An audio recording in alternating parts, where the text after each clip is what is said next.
चैव नरोत्तमं देवीं सरस्वतीं व्यासं ततो जयेमुदीरये।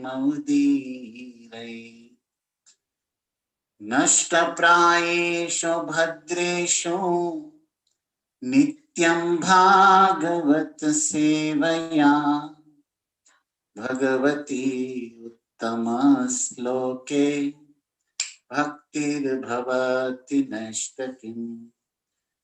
ॐ अज्ञानतिमिरन्धस्य ज्ञानाञ्जनशलाकया चक्षुरुन्मिलितं येन तस्मै श्रीगुरवे नमः।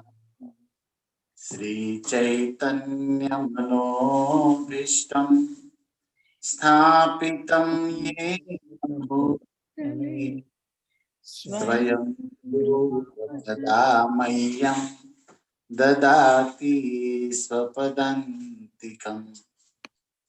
वन्देऽहं श्रीगुरो श्रीयुतपदकमलं श्रीगुरून् वैष्णवांश्च श्रीरूपं साग्रजातं सहगण रघुनाथान्वितं तं सजीवं साद्वैतं सावधूतं परिजनसहितं कृष्ण चैतन्यदेवं श्रीराधा कृष्ण पदान् सहगण ललिता श्रीविशाखान्वितांश्च। हे कृष्णा करुणा सिंधो दीनबंधो जगत्पते गोपेश गोपिका कांत राधा कांत नमोस्तुते। तप्त कांचन गौरांगी श्री राधे वृंदावनेश्वरी वृषभानुसुते देवी प्रणमामि हरिप्रिये। वाञ्छाकल्पतरुभ्यस्य कृपा सिन्धुभ्य एव च पतितानां पावनेभ्यो वैष्णवेभ्यो नमो नमः। जय श्री कृष्ण चैतन्य प्रभु नित्यानंद श्री अद्वैत गदाधर श्रीवासादि गौर भक्त वृंद। हरे कृष्णा कृष्णा कृष्णा हरे हरे हरे राम राम राम हरे हरे। हरे कृष्णा। तो आप सभी भागवत कथा प्रेमी श्रोता चरणारविंद में पुनः सादर वंदन। श्रीमद् भागवत की ये भागीरथी भाव प्रवाह में बड़े बड़े महापुरुष सुखदेव महादेव जैसे महाजन मस्त रहते हैं। श्रीला प्रभुपाद की परम करुणा से हम सबको भी परंपरा से ये प्रेम ग्रंथ परम हंस संहिता प्राप्त हो रही है। ये हम सबका सौभाग्य है। हम सबके जीवन का लक्ष्य श्री कृष्ण प्रेम की प्राप्ति है और कृष्ण प्रेम कृष्ण कथा में छिपा है। भक्तों ध्यान दीजिए, जिस भक्त को भी भागवत कथा में प्रेम हो गया ना, समझो ये उसका अंतिम जन्म है, वो भगवत धाम निश्चित जाएगा। क्योंकि भागवत के रूप में ही भगवान प्रकट है कलयुग में और भागवत आश्रय ही भगवत आश्रय है। भागवत प्रेम ही भगवत प्रेम है, कोई अंतर नहीं है। इस श्रद्धा विश्वास के साथ हमें श्रवण करना चाहिए। तो जो व्यक्ति को भागवत भक्ति या प्रेम प्राप्त है, ऐसे पुरुषों का चरित्र आप सुनो, वो सबने भी यही किया है, कृष्ण कथा को सुना है। तो ये साधना भी है और साध्य भी है। और भगवान ने स्वयं गीता में ये किया है बात, 10वें अध्याय भगवत गीता में, कथयन्तश्च माम नित्यम तुष्यन्ति च रमन्ति च। भगवान कहते हैं ना चतुश्लोकी में, मच्चित्ता मद्गत प्राणा बोधयन्त परस्पर कथयन्तश्च माम नित्यम तुष्यन्ति च रमन्ति च। उसके तात्पर्य में श्रील प्रभुपाद प्रथम लाइन लिखते हैं कि इस श्लोक में शुद्ध भक्त का लक्षण बताया गया है। जो शुद्ध भक्त होता है उसको भगवान के कथा कीर्तन से फुर्सत ही नहीं होती। वो अपने जीवन का संपूर्ण समय श्रवण कीर्तन स्मरण में उपयोग करता है। तो बहुत सुंदर प्रभुपाद जी ने वहां लिखा है। और नैमिषारण्य में 88,000 ऋषि बैठे हैं और श्री सूत गोस्वामी इस पावन पवित्र प्रसंग को सुना रहे हैं। तो आइए हम भी चलते हैं नैमिषारण्य के ऋषि मुनियों के साथ, भागवत के सुंदर कथा शब्दों का सहारा लेते हुए भगवान कृष्ण के साथ कुरुक्षेत्र में, जहां पर पितामह भीष्म गंगापुत्र भगवान का इंतजार करते हुए, उनकी याद करते हुए सोए हैं। चौथे श्लोक से प्रारंभ करते हैं। दृष्ट्वा निपतितं भूमो दिवाच्युत इवामरम् प्रणेमो पांडवा भीष्मम् सानुगा सहचक्रिणा दृष्ट्वा निपतितं भूमो दिवाच्युत इवामरम् प्रणेमो पांडवा भीष्मम् सानुगा सहचक्रिणा। सूत जी कहते हैं कि जैसे ही रथ के ऊपर आरूढ़ होकर भगवान सभी पांडवों के साथ पितामह के पास जब पहुंचे तो दृष्टवा देखा, भीष्मम दृष्टवा भीष्म को देखा। तो कल जैसे हम सब सुन रहे थे कि भगवान श्री कृष्ण भगवान भी रथे न स धनंजय, धनंजय के साथ रथ में बैठे थे। तो एक बात का प्रश्न है कि भगवान भी धनंजय के साथ रथ में बैठे थे जब कुरुक्षेत्र यहाँ गंगा पुत्र के पास गए तब, तो क्या सारथी बन के बैठे थे कि रथी बन के? क्योंकि अब तो युद्ध समाप्त हो गया था। अर्जुन के यहाँ तो 18 दिन जब तक युद्ध चले तब तक सारथी बनने का वादा किया था। अब तो पांडवों की विजय हो गई थी, लड़ना तो था नहीं, कोई शत्रु भी नहीं बचा था।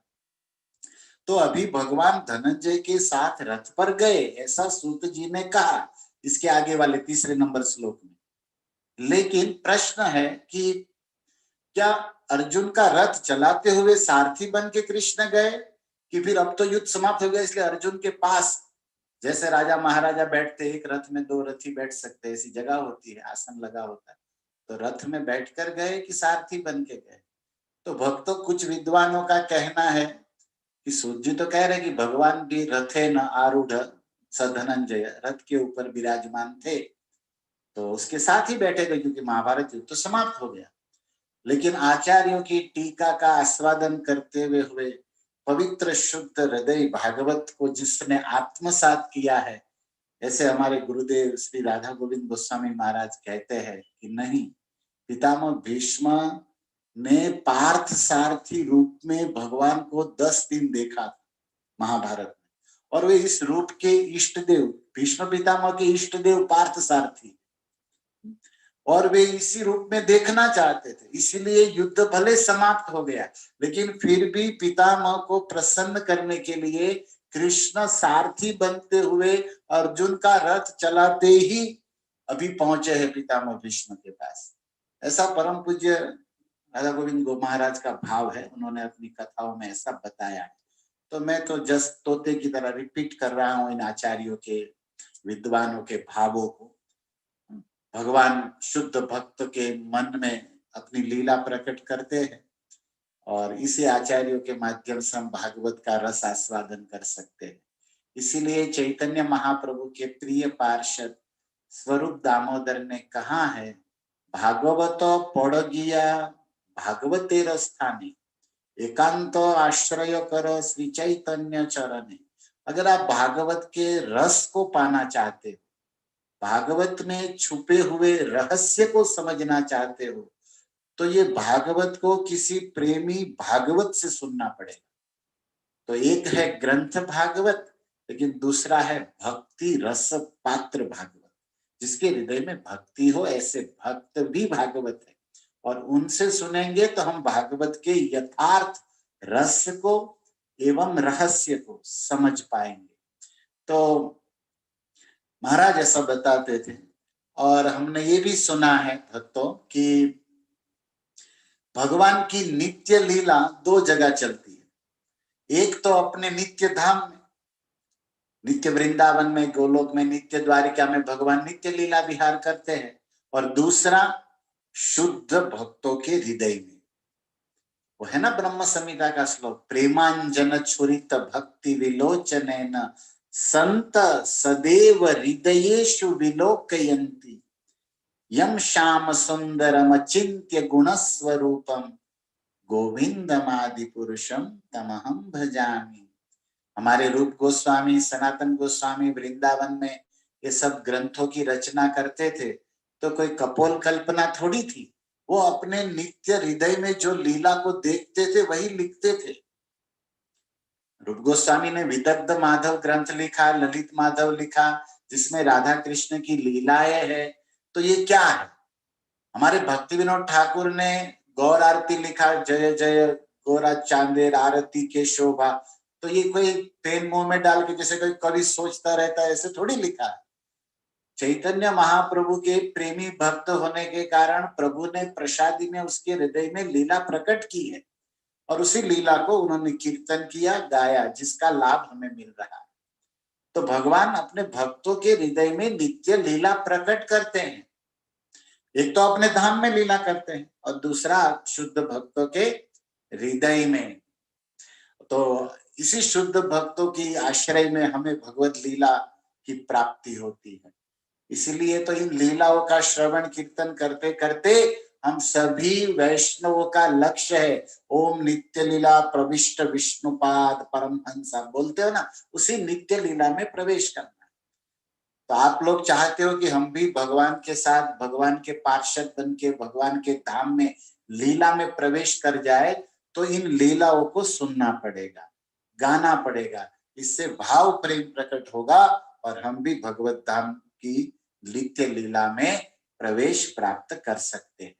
सरल साधना है, ये वैज्ञानिक साइंटिफिक रीजन है इसका, आपको समझना पड़ेगा इन बातों को।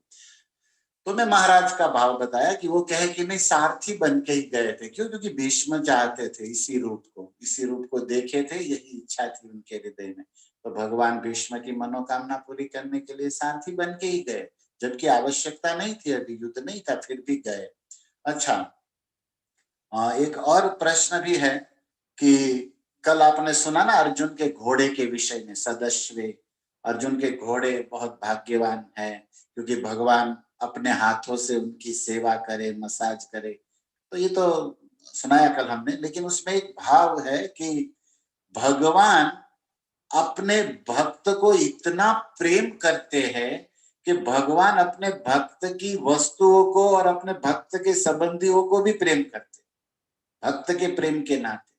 चैतन्य चरितामृत में कथा है कि महाप्रभु चैतन्य जब सार्वभौम भट्टाचार्य से मिलने गए, सार्वभौम भट्टाचार्य बृहस्पति के अवतार थे, देवगुरु बृहस्पति है ना स्वर्ग के, वे सार्वभौम भट्टाचार्य बन के चैतन्य लीला में आए थे। तो पूरी मंदिर जगन्नाथपुरी के वो राजा के बाद उनका गजपति जो उड़ीसा का राजा था, उसके बाद सेकंड पोस्ट उसका था।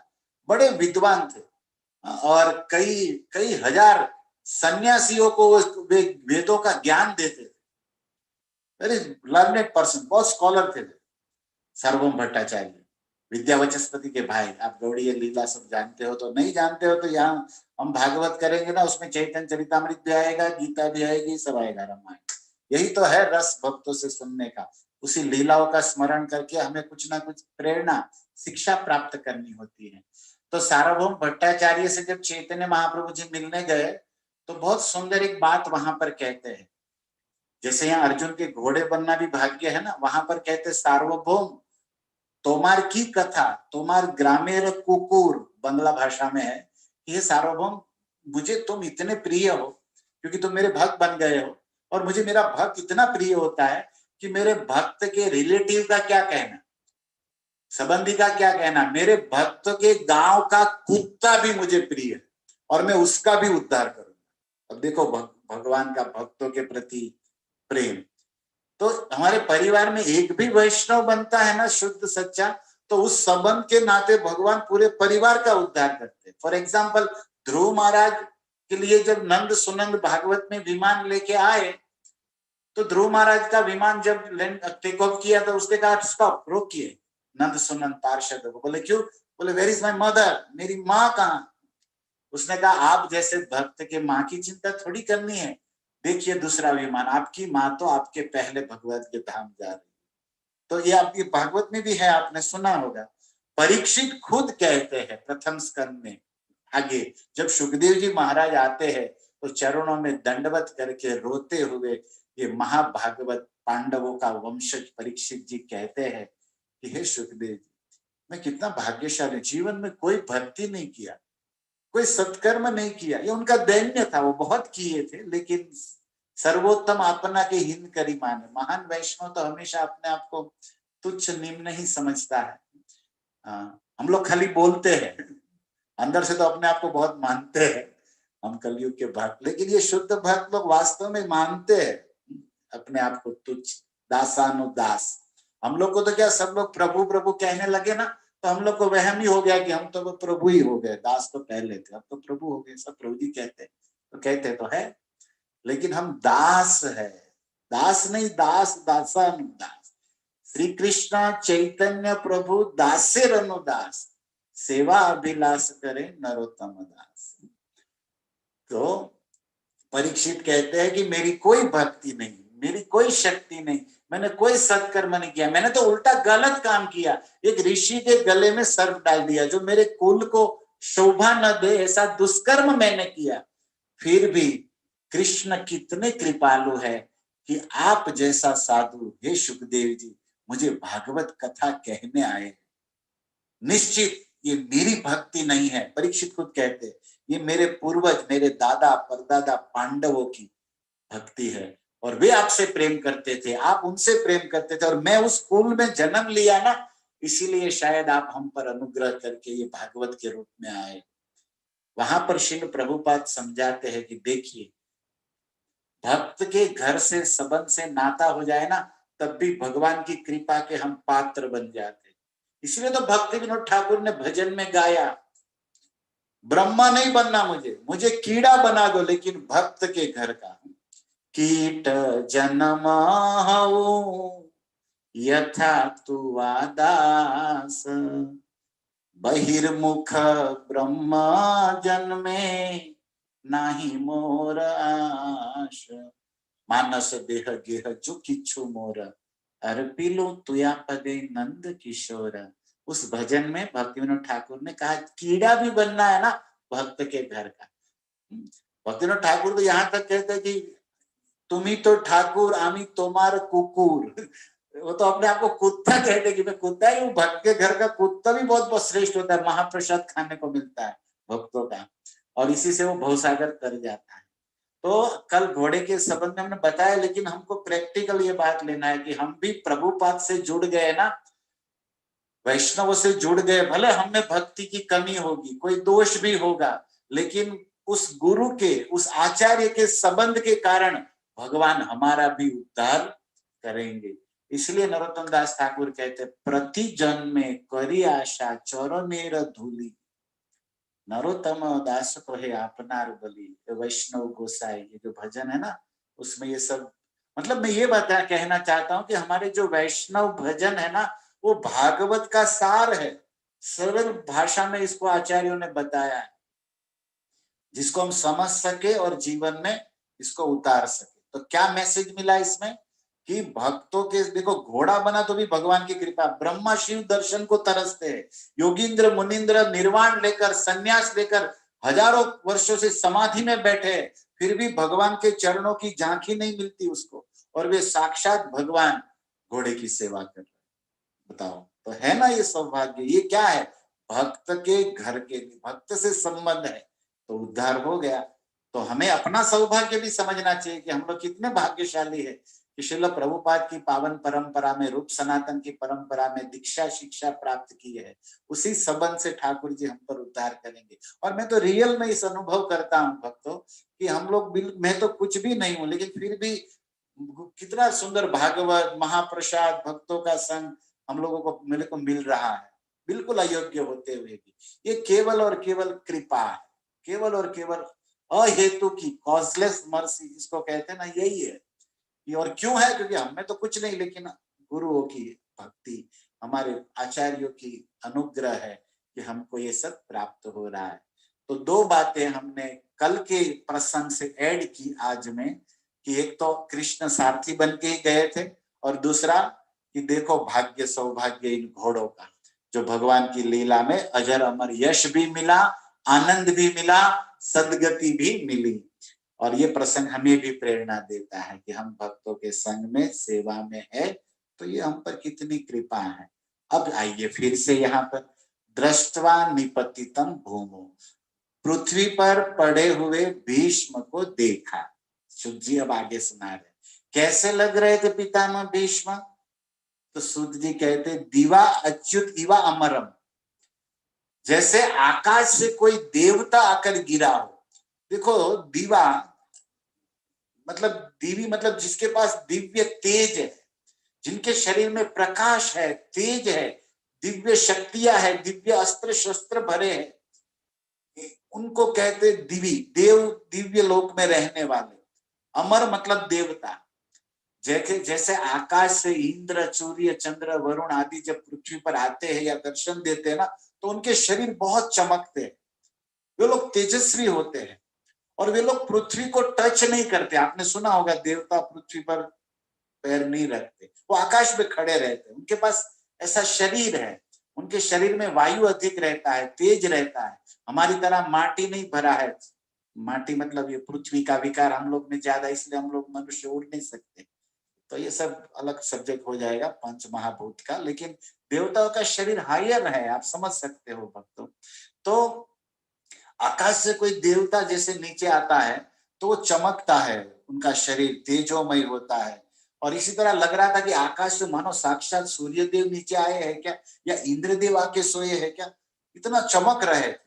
और इस तरह आकाश से उतरे हुए, गिरे हुए कोई देवता हो, ये दृष्टांत दिया जा रहा है कि इस तरह लग रहे थे। पतिताम अपि कांति महति सदृष्टांतमाह, कि देव पितामह भीष्म कितने चमक रहे थे, कितने तेजस्वी लग रहे थे, इसका दृष्टांत समझाने के लिए सूत जी 88,000 ऋषियों के बीच में बोल रहे हैं कि जैसे आकाश से कोई इंद्र, सूर्य आदि देवता आके नीचे उतरा हो, गिरा हो, ऐसा देवताओं जैसा तेज, देवताओं जैसी चमक पितामह भीष्म के शरीर से प्राप्त हो रही थी। इसका भाव ये है, इसका रियल मीनिंग यह है कि भले पितामह भीष्म का शरीर नीचे था, लेकिन पृथ्वी को टच नहीं था। वैसे भी बाणों की शैया पर ही पितामह पड़े थे, तो उनका कोई भी अंग पृथ्वी को टच नहीं हो रहा था। जैसे देवताओं का शरीर पृथ्वी को स्पर्श नहीं होता, वे लोग नहीं करते हैं स्पर्श। इनके पीछे भी कुछ कारण बताए गए हैं कि भाई उसको गंदा लगता है, या फिर वो योग्य नहीं है, कभी वो जगह योग्य नहीं, कभी देवताओं के लिए योग्य नहीं, अपना अपना स्थान पर अपना अपना कारण होता है। जो भी हो, इसका मतलब ये हुआ कि देवता कभी मनुष्य से पराजित नहीं होता, राइट। देवताओं में मनुष्य से ज्यादा तेज होता है, देवताओं में मनुष्य से ज्यादा दिव्य शक्तियां होती है। ये पितामह भीष्म मनुष्य शरीर में है, लेकिन मनुष्य है नहीं, वो आकाश के देवता ही है। वो आगे पता चलेगा कि पितामह कौन है, रियल उसका स्वरूप क्या है, वो पूर्व जन्म में कौन थे। तो वो देवताओं की जाति के देवलोक में रहने वाले वसु थे, 8 वसुओं में से वसुत्तम, आगे श्लोक शब्द आएगा तब हम बताएंगे उसका विचार। तो वसुओं में उत्तम 8 वसुओं में 2 नाम के वसु थे, जो अभी गंगा पुत्र बन के भीष्म बन के आए हैं। तो इसका बैकग्राउंड इसमें छिपा है कि आकाश से देवता गिरा होता, वास्तव में ये देवता ही है। और इसलिए देवताओं जैसा तेज, देवताओं जैसा चमक, देवताओं जैसी शक्ति। और इसका प्रमाण बताया रहा कि अभी पृथ्वी पर है, लेकिन पृथ्वी पर है नहीं उनका शरीर, भले बाणों की शैया में, लेकिन पृथ्वी से तो ऊपर है। और एक बात इसमें ये छुपी है कि दृष्टवा निपतितम भूमो दिवा अच्युत इवा अमरम, मतलब पितामह भीष्म का शरीर, देह पृथ्वी पर है, नीचे है, लेकिन पितामह का जो ज्ञान है ना, वो तो हिमालय के शिखर की तरह ऊंचा है। पितामह का मन है ना, विशुद्धि के शिखर पर खड़ा है। शरीर नीचे है पितामह का, ओके, लेकिन पितामह का जो बुद्धि है ना, ज्ञान है ना, वो तो हिमालय पर्वत जैसा उच्चा है, एकदम उच्च कक्षा का है। ये बताया जा रहा है। देखो, एक नीति का श्लोक है, महाराज जी सुनाते थे कभी कभी। एक नीति श्लोक में शायद चाणक्य ने कहा है कि ऊंचे नीचे बैठने से कोई ऊंचा नीचा नहीं हो जाता। उस श्लोक का सार ये है कि ऊंचे आसन पे बैठने से कोई ऊंचा नहीं हो जाता, और नीचे आसन पे बैठने से कोई नीचा नहीं हो जाता। तो उसमें एक एग्जाम्पल दिया गया है, जैसे कौवा, क्रो, कौवा कहीं सुमेरु पर्वत के शिखर पर, बड़े शिखर पर बैठ जाए तो गरुड़ नहीं हो जाता, और गरुड़ जी किंचित नीचे आ जाए ना जमीन पर तो वो कौवा नहीं हो जाते। कौवा कौवा रहता है, गरुड़ गरुड़ रहता है। आसन से कोई महान नहीं होता, उसके ज्ञान से, उसके गुणों से व्यक्ति महान होता है।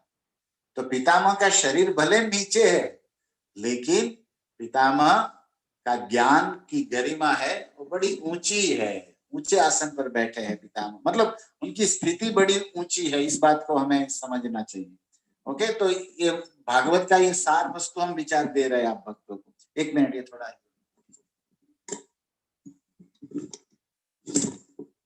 उसको फिट करें। Sorry for interruption.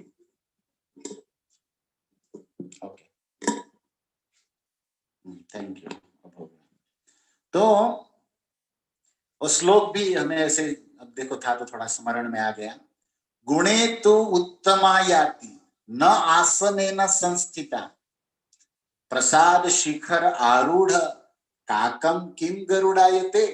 चाणक्य ने लिखा है, प्रसाद शिखर आरूढ़, किसी बड़े ऊंचे प्रसाद में, मतलब भवन में, मंदिर के शिखर पर कौवा बैठ जाए तो काकम किम गरुड़ायते, क्या कौवा थोड़ी गरुड़ हो जाएगा। गुणों से व्यक्ति महान होता है, आसन भले नीचे हो, क्या मतलब है। तो पितामह भीष्म भले नीचे पृथ्वी पर पड़े हैं, लेकिन वो उसके ज्ञान की गरिमा बड़ी ऊंची है, ये बात बताई गई।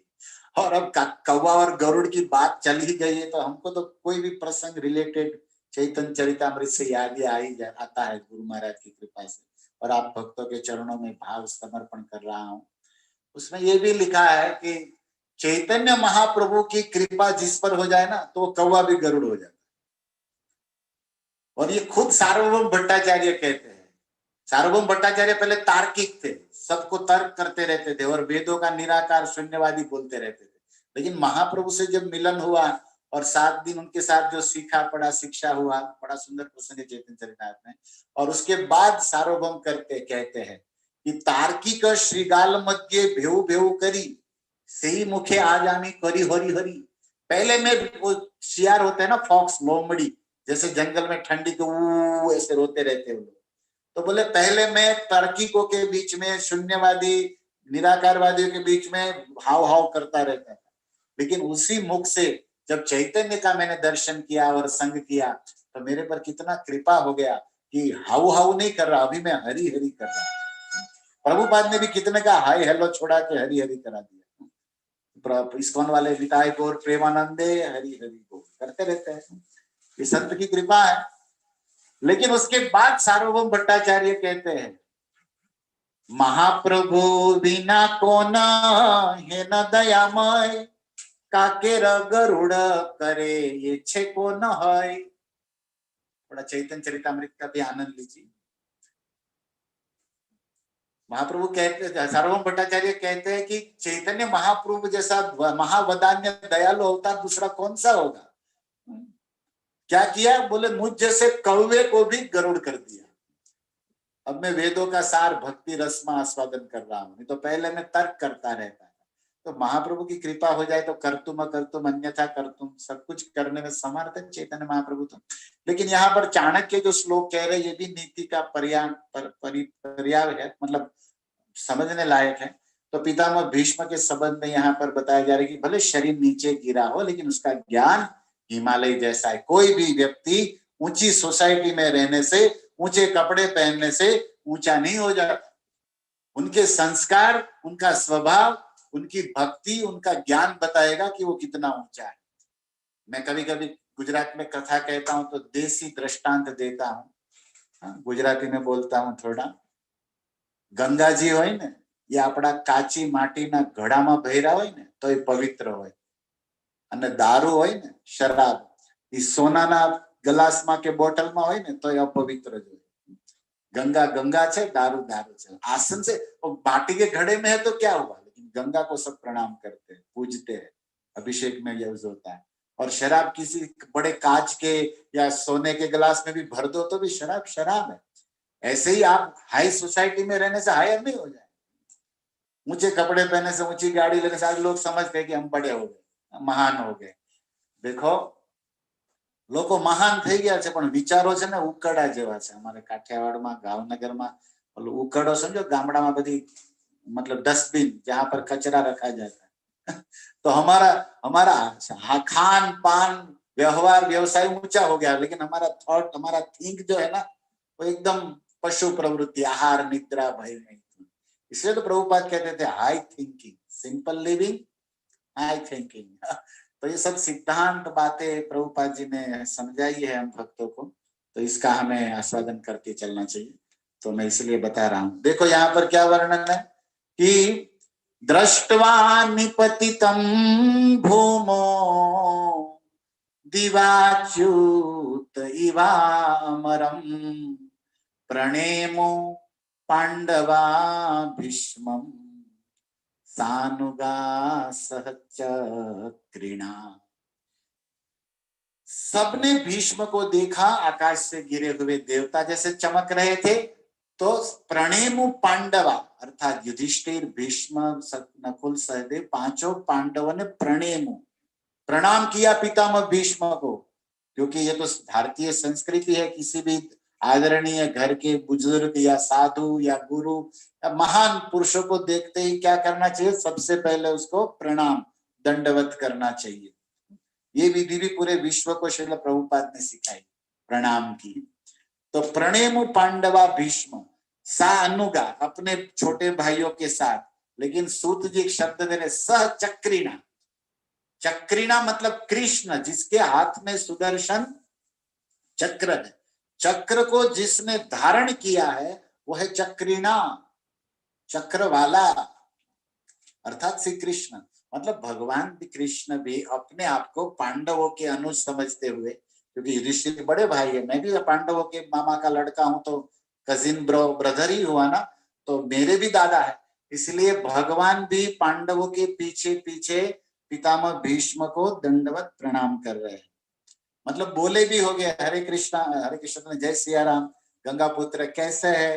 अब कैसे है क्या, पितामह मन में सोचते कि तूने तो गिराया है, ये बाणों की शैया तेरी तो प्रसादी दी हुई है। महाभारत में कथा आप सब जानते होंगे ना। भगवान ने कहा था पांडवों को कि देखो भैया तुमको महाभारत जीतना है, बोले हाँ, जब तक भीष्म खड़ा है ना जीत नहीं सकते। तो बोले क्या करें, बोले भीष्म के हाथ में जब तक धनुष है कोई तीर उसकी छाती चीर नहीं सकता। तो युधिष्ठिर ने कहा तो फिर क्या करे? बोले सब हार जाओ, मर जाओ, चलो वापस अभी। बोले कृष्ण तुम क्या बोल रहे हो? बोले तो नो एनी अदर ऑप्शन, दूसरा कोई मार्ग ही नहीं है, नो एनी अदर वे, कुछ नहीं कर सकते हम। भीष्म है तो आप सब हारोगे। तो बोले भीष्म को, तो बोले काम करो, भीष्म को जीते कैसे? बोले इसको कोई जीत नहीं सकता, वो अजय है। तो नाउ व्हाट टू डू, क्या करें? तब कृष्ण ने कहा कि देखो शर्म छोड़ो, और पांचों भाई रात्रि में आफ्टर प्रसादम, युद्ध समाप्ति हुआ, जाओ भीष्म के शिविर में, और कोई चूचा पूपा मत करो, सीधा जाके दंडवत करके स्पष्ट बोलो कि पितामह भीष्म प्रणाम, और एक प्रश्न है आपसे। बोले क्या? बोले हमको महाभारत युद्ध जीतना है और आप है तब तक जीत नहीं सकते, तो आप मरोगे कैसे ये बताओ। सीधा ही प्रश्न करना बस। और भगवान ने कहा, और ये लोग तो करते ही थे, करिष्ये वचनम तव। पांडव तो गीता समझ चुके थे, हमारी तरह थोड़ी थे कि सुनेंगे, दूसरे को कहेंगे, करेंगे नहीं। हम लोग ऐसे भगत हैं धृतराष्ट्र की कंपनी के, दूसरों को बोलेंगे सुनेंगे लेकिन खुद नहीं करेंगे। लेकिन अर्जुन तो जो कृष्ण बोले वही करते गए, और भीष्म को प्रणाम करके पूछे दादा एक प्रश्न है। क्या? बोले आप मरोगे कैसे ये बताओ। अब बताओ कोई दादा को ऐसे पूछे। भीष्म खूब हंसे हैं महाभारत में कि पक्का कन्हैया भेजा होगा। बोले हाँ उसी ने भेजा है।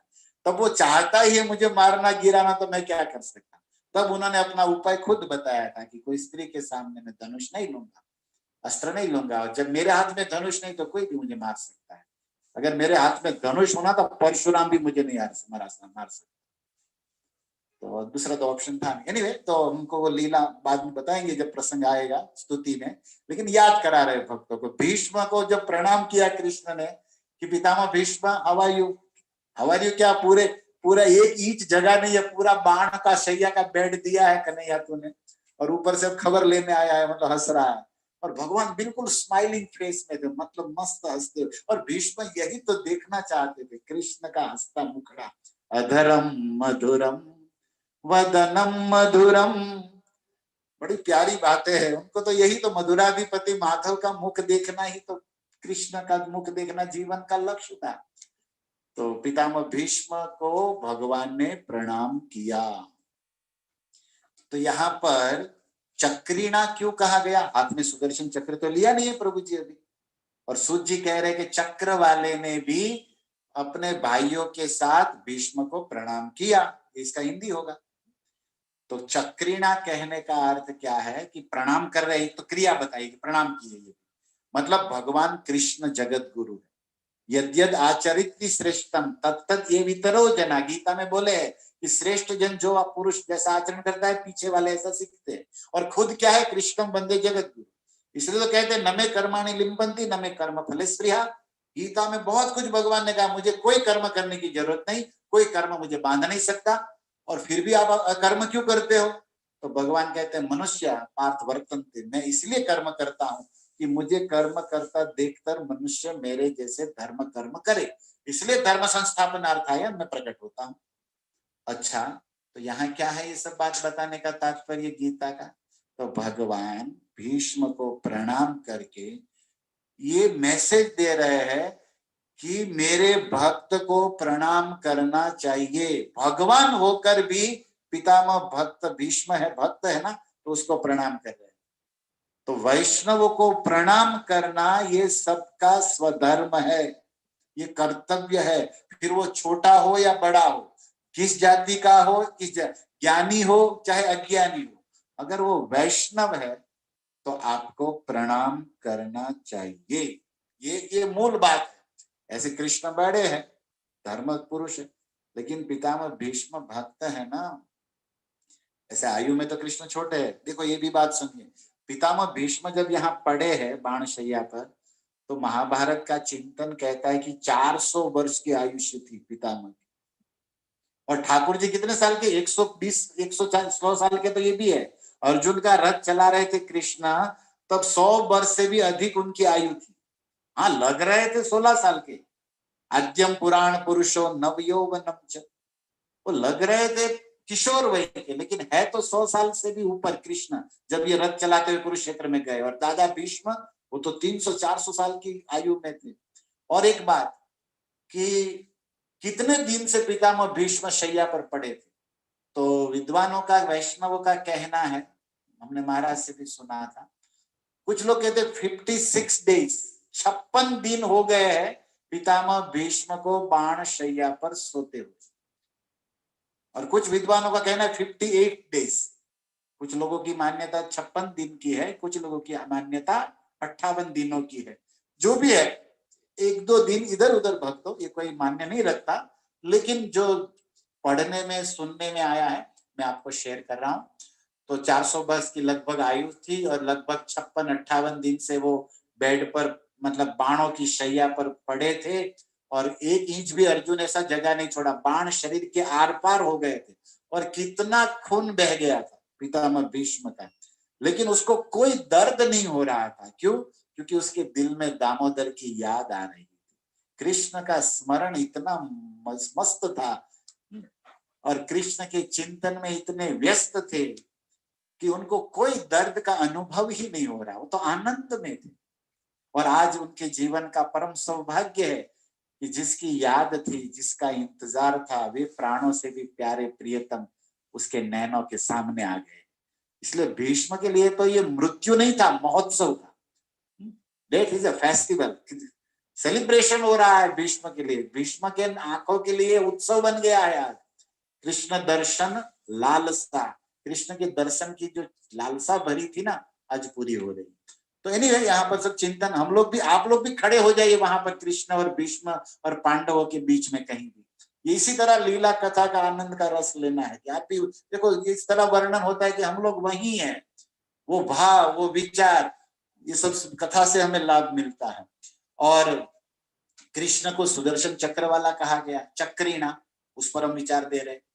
तो चक्र सुदर्शन, चक्र का नाम सुदर्शन है, आप सभी जानते हैं, और सुदर्शन ज्ञान का प्रतीक है, सुदर्शन भक्त वत्सलता का प्रतीक है। भगवान श्री कृष्ण ने अपने अस्त्र सुदर्शन को भक्तों की सेवा में लगा रखा है। आप नवम स्कंद में अम्बरीश महाराज का प्रसंग याद करिए, दुर्वासा वाला। जब दुर्वासा ने कृत्या नाम की राक्षसी अम्बरीश को मारने के लिए प्रकट की अपनी जटा के बाल योग बल से, तो अम्बरीश ने कोई प्रार्थना नहीं किया, Krishna protect me, help me, बचाओ, नथिंग, कुछ नहीं, लेकिन सुदर्शन चक्र प्रकट हो गया। तो वहां पर सुखदेव जी ने कथा में बोला है, लिखा है वहां, कि कृष्ण ने अपने भक्तों की सुरक्षा के लिए सुदर्शन को फ्री हैंड ओवर भक्तों को कर दिया, हाथ से छोड़ दिया है, और सुदर्शन को कहा कि तुम घूमते रहो अमेरिका, अफ्रीका, इंडिया, पूरे ब्रह्मांड, और जहां मेरा भक्त कष्ट में है, कोई उसे परेशान करता है, उसको काट डाल। ये ऑर्डर है सुदर्शन।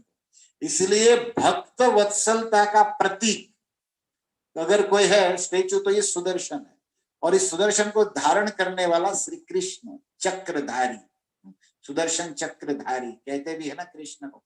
और इसी चक्रधारी की लीला तो है भागवत में, जिसका हम रस आस्वादन कर रहे हैं, इसी को सुनना चाहिए। सुडमन सुभद्राणि रथांग पाणी, जन्मानि कर्माणि चयानि लोके, गीतानि नामानि तदर्थकानि, गायन विलज्जो विचरेण संग।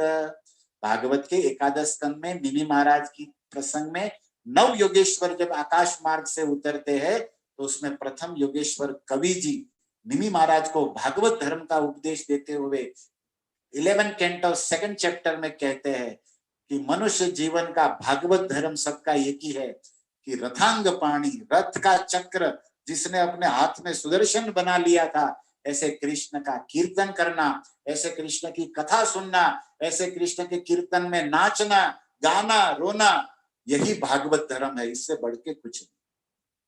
ये श्लोक जो अभी हमने कहा वहां पर है, शुण्वन सुभद्राणि रथांग पाणी, जन्मानि कर्माणि चयानि लोके। वो रथांग पाणी सुदर्शन चक्र वाला जन्म लिया, कर्म किया, शुण्वन, उसको सुनो, गाओ, नाचो, यही भक्ति, यही भागवत धर्म है। और इसी तरह तुम भव संसार से पार भगवत चरणारविंद को प्राप्त हो जाओगे। ये निमि महाराज की सभा में नव योगेश्वरों ने कहा है। यहाँ पर चक्रीणा शब्द आया है, तो यहाँ पर एक भाव यह भी है कि मानो भीष्म देव देख रहे कि अच्छा सुदर्शन चक्र वाला हमको प्रणाम कर रहा है, तो भगवान भी मंद मानो भीष्म कंप्लेन करे, पर कंप्लेन नहीं लेकिन प्रेम प्रेम की कंप्लेन, जैसे हम लोग प्रेमी लोग भी आपस में कहते हैं ना, आप तो आए नहीं ना, आप तो आ ही गए, आपने खाया, आप मार खिलाया, जो प्रेम की बात है।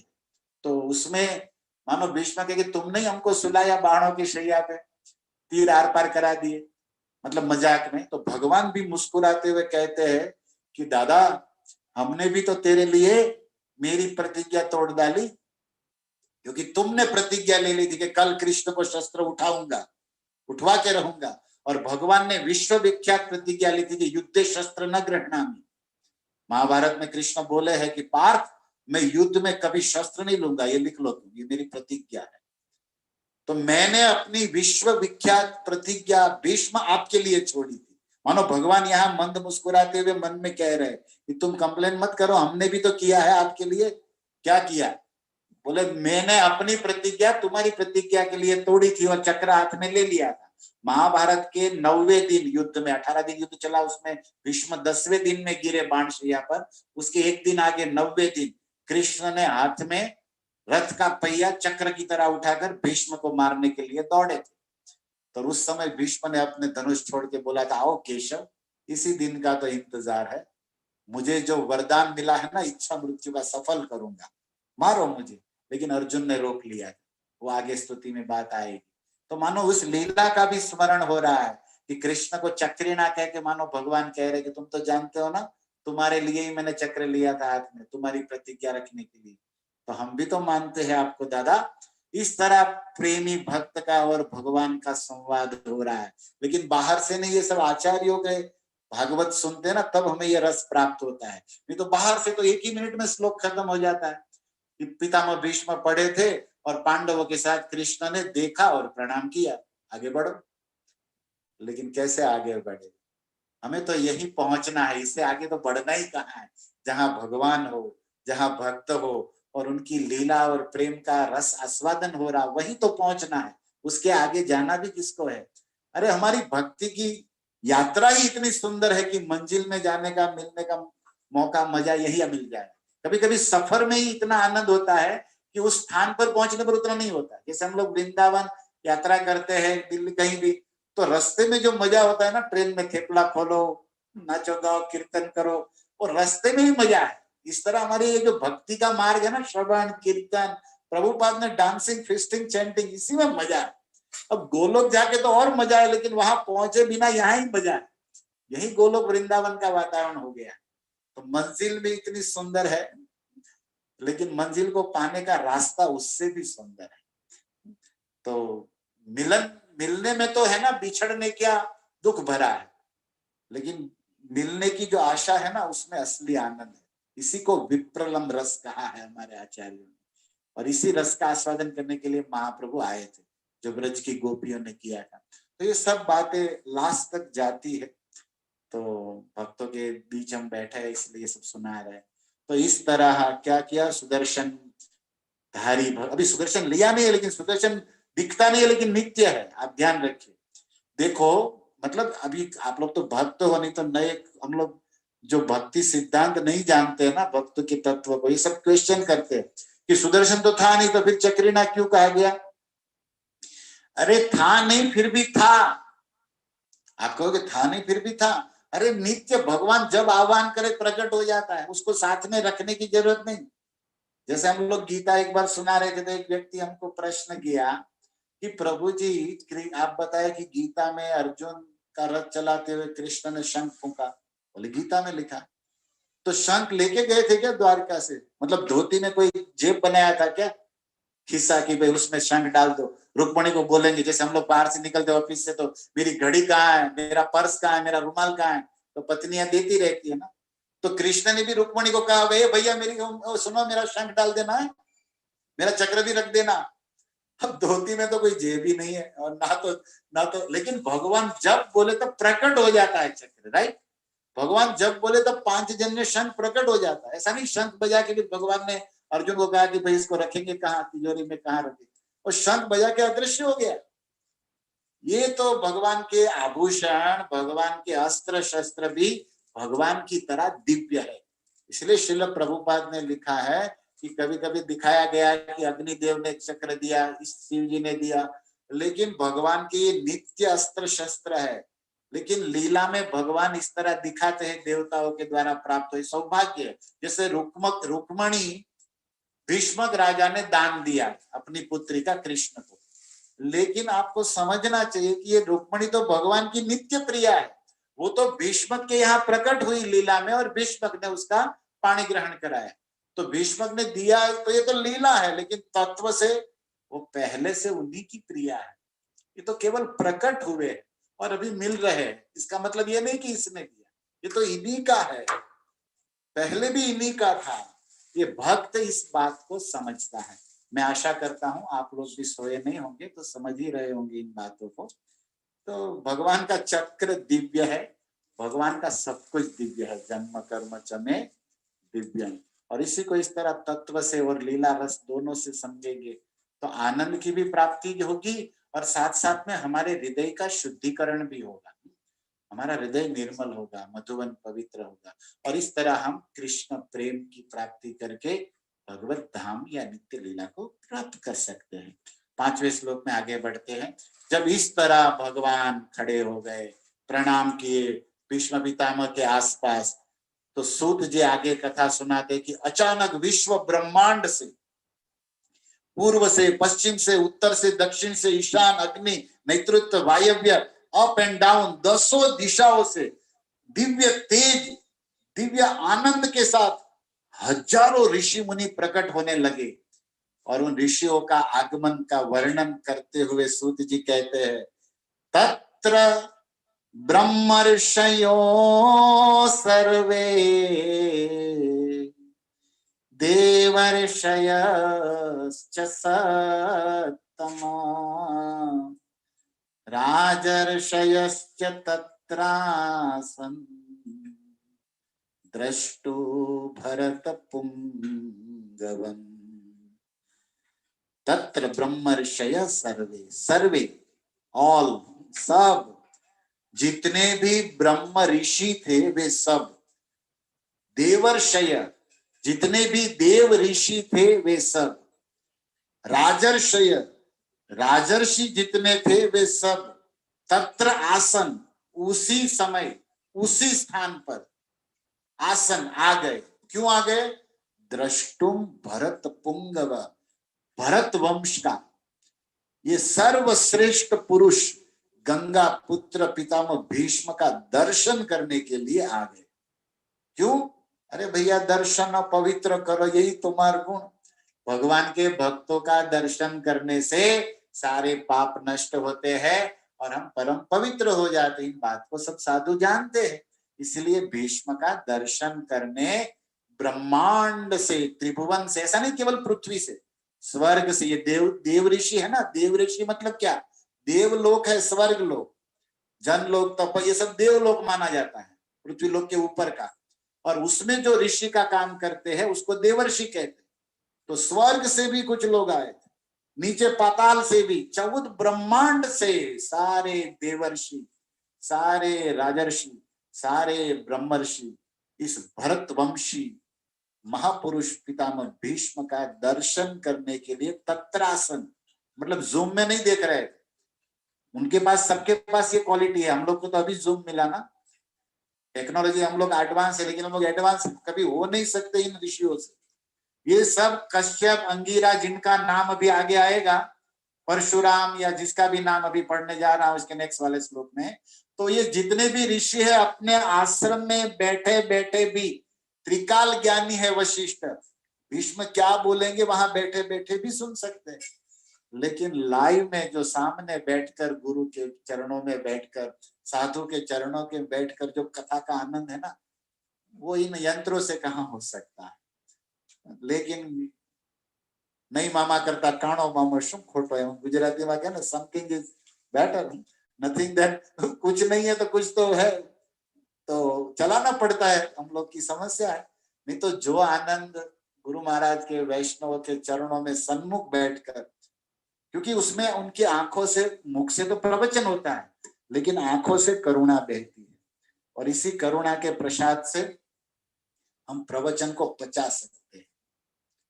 इसमें हम लोग को क्या है, जानकारी प्राप्त होता है, लेकिन कृपा नहीं मिलती ना, सेवा का अवसर नहीं मिलता, उनके संग का आनंद इतना नहीं मिलता अभी। लेकिन अभी क्या करे, समस्या है, सुविधा नहीं है। लेकिन ये सब ऋषि वहां अपने आश्रम में बैठे बैठे भी ध्यान में त्रिकाल ज्ञानी सब देख सकते थे, लेकिन वो उधर नहीं देखे, वो चलकर उठकर अपना आश्रम छोड़कर अपना लोक छोड़कर कुरुक्षेत्र में आए। क्यों? क्योंकि दो काम होगा, गोरस बेचत हरी मिले, एक पंथ दो काज। गोपी चलती है कि चलो दही वेचाई जासे અને કાનોડાના દર્શન થઈ જશે। બોલા કે ને એક કાંકરી એક પક્ષી એક ગામાં બે પક્ષી મારે એમ ગુજરાતીમાં કહેવત છે ને, એવી રીતે એક તીરથી બે નિશાન કરી નાખે એવી રીતે એમ भगवान, मतलब ये लोग भी, एक तो भीष्म का प्रवचन मिलेगा, गंगा पुत्र मुख से जो भी भागवत कथा निकलेगी ना स्तुति, वो गंगा से भी पवित्र होगी, निर्मल होगी, हमको हम प्रसाद पा जाएंगे। दूसरा, साक्षात कृष्ण का दर्शन होगा क्योंकि कृष्ण वहीं पर है। वेदांत सिद्धांत जो वेदों का परम तत्व है, परात्पर परम ब्रह्म, उनका भी दर्शन होगा। तो ये दोनों लाभ कौन इस अवसर को चूके? इसलिए सब ऋषि मुनि आ गए। तत्र ब्रह्मर्षये सर्व देवर्षयश्च सप्तमा राजर्षयश्च तत्रासन द्रष्टु भरत पुंगव। सप्तमा, इस श्लोक में शब्द है सप्तमा, मतलब ये नैमिषारण्य के 88,000 ऋषि उसको सूत जी संबोधन कर रहे हैं कि हे सप्तमा, मतलब क्या? सावधान तया श्रोतव्यम, सावधानी से सुनो, सत्य में आपकी मति है और सत्य है हरि कथा, सत्य हरि भजन, और सत्य को जिसने उत्तम माना है या सत्य में जिसकी मति है, ऐसे शुद्ध सुंदर साधु को सप्तमा कहते हैं। और सप्तमा संबोधन करने का उद्देश्य क्या मैं जो बता रहा हूं वो ध्यान से सुनिए आप सभी, सावधानी से। जब श्रोताओं में किसी का नाम लिया जाता है तो वो सावधान हो जाता है ना कि प्रभु जी, तो वो समझ जाते हैं अरे मुझे कुछ बोल रहे हैं या मेरे लिए स्पेशल मैसेज है, उसका ध्यान केंद्रित होता है। इसलिए कथा के बीच में वक्ता संबोधन करता जाता है उसको, उसको हेडिंग देके कि हे सप्तमा, मतलब हे सत्य बुद्धि वाले, सत्य में मति वाले, सत्व गुण में रहने वाले सुंदर साधु, आप सब सावधानी से सुनिए। क्यों? जैसे मतलब सावधान करने का क्या कारण था? कारण ये था कि आप लोग जैसे मुझसे कथा सुन रहे हो ना ये भागवत की, मतलब सूत जी कह रहे ऐसे ही भीष्म से यही कथा सुनने के लिए त्रिभुवन से सारे ऋषि मुनि आए थे। मतलब आप लोग भी ऋषियों के पद चिन्हों पर चल रहे हो, आप भी महाजनों कथा के लिए सब कुछ छोड़ के जाना चाहिए, क्योंकि कथा से बढ़ के कोई धन नहीं है। कथा समानो भुवनास्ति किंचित, कथा के तुल्य कोई संपत्ति नहीं है, इसलिए आप लोग भी सुनिए। अब देखो इसमें एक शब्द है, 3 शब्द है, ब्रह्मर्षि, राजर्षि और देवर्षि। पहली लाइन में 2 शब्द है, ब्रह्मर्षि, ब्रह्मर्षय बहुवचन में, एक वचन में ब्रह्मर्षि बोलते हैं और 2 वचन में बहुवचन में प्लूरल में ब्रह्मर्षय, देवर्षय दूसरा, तीसरा राजर्षय। अब इन तीनों शब्दों में एक कॉमन है, ऋषि। राजर्षि तो राज वत्ता ऋषि राजर्षि, ब्रह्म प्लस ऋषि ब्रह्मर्षि, देव प्लस ऋषि देवर्षि। तो देव ब्रह्म राज ये 3 शब्द तो सेपरेट है, लेकिन ऋषि तीनों में कॉमन है। तो सबसे पहले हम ऋषि शब्द को समझेंगे कि ऋषि किसे कहते, ओके। फिर ब्रह्मर्षि किसे कहते, नेक्स्ट पॉइंट है, देवर्षि किसे कहते नेक्स्ट, लेकिन पहले तो ऋषि। ऋषि मीन्स व्हाट, क्या? तो हमारे वेदों के जो मंत्र है उपनिषदों के, उनको ऋचा कहा जाता है संस्कृत में, ऋचा है, आपने शब्द सुना होगा वेद की ऋचा है। तो वेद के मंत्रों के जो ज्ञाता है, वेद की ऋचाओं को जो जानता है और जीवन में उसका पालन करता है, उसे ऋषि कहते हैं। ऋषि मतलब इन शॉर्ट आज की भाषा में कि वेदों के मंत्रों को जानने वाला और वेदों के मंत्रों के अनुसार पवित्र जीवन जीने वाला व्यक्ति, उसको कहते ऋषि। आज बड़े बड़े देशों में, यहां तक भारत में भी ये भ्रम है, ऋषि का मतलब नहीं समझ। वो लोग क्या कहते हैं, ऋषि मतलब लाल कपड़ा होगा, बड़ी दाढ़ी होगी, जटा होगी, और कुछ रुद्राक्ष या तुलसी घुमा दिया होगा, और कुछ रुद्र तिलक कर दिया होगा, और प्रवचन देता होगा, ध्यान में बैठा होगा, तो ये ऋषि है। इसलिए टीवी सीरियल वाले भी देखो ना, ऋषि को बताए तो दाढ़ी वाला और हरि नाम की चादर डाल के बैठा है, वत्स तेरा कल्याण होगा, ऐसा बोलता है। अभी तो अपना कल्याण कर भाई, हमारा नहीं करना। लेकिन ये लोग मतलब हमारी चेतना में यही कि ऋषि मतलब यही है। अरे भाई, अब उसको वेदों का ज्ञान है कि नहीं, कितने वेद है वो भी उनको नहीं पता, कितने मंत्र, कितने सर, कितने अध्याय, उसका परपट क्या है, नथिंग, कुछ नहीं मालूम। लेकिन ऋषि, और आजकल के बच्चे भी यही समझते कि धोती कुर्ता है, दाढ़ी, तो अभी देखो दाढ़ी का क्या है, बाल का क्या है, घर की खेती है, ना काटो तो बढ़ते ही रहता है, उसमें क्या है। धोती कुर्ता 500,000 का मिल जाता है। ऋषि बनना कितना सहला है, सरल है। लेकिन वो वाला ऋषि नहीं, असली ऋषि प्रभुपाद जी ने बनाया इस्कॉन में, जिसके पास महामंत्र हो, जिसके पास गीता के श्लोक हो, जिसके पास भागवत की कथा हो, जिसके पेट में भगवान का प्रसाद हो, जिनके सिर पर उद्धव पुंड, गले में तुलसी हो, और हरि नाम को जपता, भगवान की गुरु की सेवा करता, ऐसा पैंट शर्ट में हो या ड्रेस में स्त्री हो, फिर भी वो ऋषि है। ऋषि कोई बाह्य वस्त्र की मात्र चेतना नहीं है, उसकी वेश पर मत जाइए, उसकी वृत्ति क्या है। और जिसकी वृत्ति अच्छी नहीं है ना, उसकी प्रवृत्ति की प्रशंसा भी मत करो। कई लोग बड़ी बड़ी प्रवृत्ति करते, बड़ा बड़ा आश्रम खोलते, बड़ा, लेकिन उसकी वृत्ति अंदर स्वार्थ की है, तो वो प्रवृत्ति भी प्रशंसनीय नहीं है। विद्वान लोग उसकी महिमा नहीं गाए। बहुत देखना पड़ेगा, कलयुग है ना, कलयुग में पाखंड ज्यादा है। 3 चीज मैं बोलता हूँ कथा में, एक है लोखंड, दूसरा है पाखंड, और तीसरा हमारे गुजरातियों ने बहुत गमे, श्रीखंड। तो श्रीखंड लोखंड होके, लेकिन पाखंड में मत फंसो, नहीं तो आप खंड हो जाओगे पूरा पूरा। अखंड क्यों, समझिए बात। कलयुग में पाखंड નું છે ને પૂર આવ્યું છે, પૂર। અને પૂર આવે ને, બાઢ, એટલે તમને ખબર હશે કે બધું તણાઈ જાય, નદીમાં બાઢ આવે ને આપણે ગુજરાતીમાં કે ને પૂર આવ્યું, એમ કળિયુગ છે અત્યારે। કળિયુગમાં પાખંડનું પૂર આવ્યું છે, અને એમાં બધા તણાઈ ગયા, મરી ગયા। કોણ બચશે? જે પરંપરાના પુલ ઉપર ઉભા હોય ને, એ બચી જશે। मतलब परंपरा में आने वाले गुरु का जिसने आश्रय लिया है, वह व्यक्ति इस पाखंड से बच सकता है। नहीं तो आप देखिए, सबको सेवा करनी है, सबको दान देना है, सबको भक्ति करनी है, लेकिन पाखंडी बोगस गुरु मिल जाते हैं तो सब चौपट हो जाता। इसीलिए सावधान रहना है, समझना है वेदों के अर्थ को।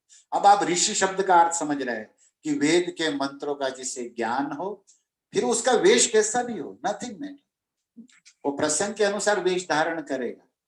हमारे इस्कॉन के कई भक्त है, कितनी माला, कितना जप करते, लेकिन साथ में व्यवहार, बिजनेस भी करते, भले वो पेंट शर्ट में हो, लेकिन फिर भी वो ऋषि है। और धोती कुर्ता भी पहना है, कितना दाढ़ी बढ़ाया हुआ है, हमारे को देखते हैं हम लोग इंडिया में, लेकिन वो लोग क्या क्या नशा करते, चाय पीते, गाली बकते हैं। ऐसे लोग पढ़े क्या काम के, बताओ। इसीलिए बहुत सावधान, जिसको गीता भागवत के मंत्र याद हो, ऐसा पवित्र जीवन हो, वो है ऋषि। ओके, अब नेक्स्ट,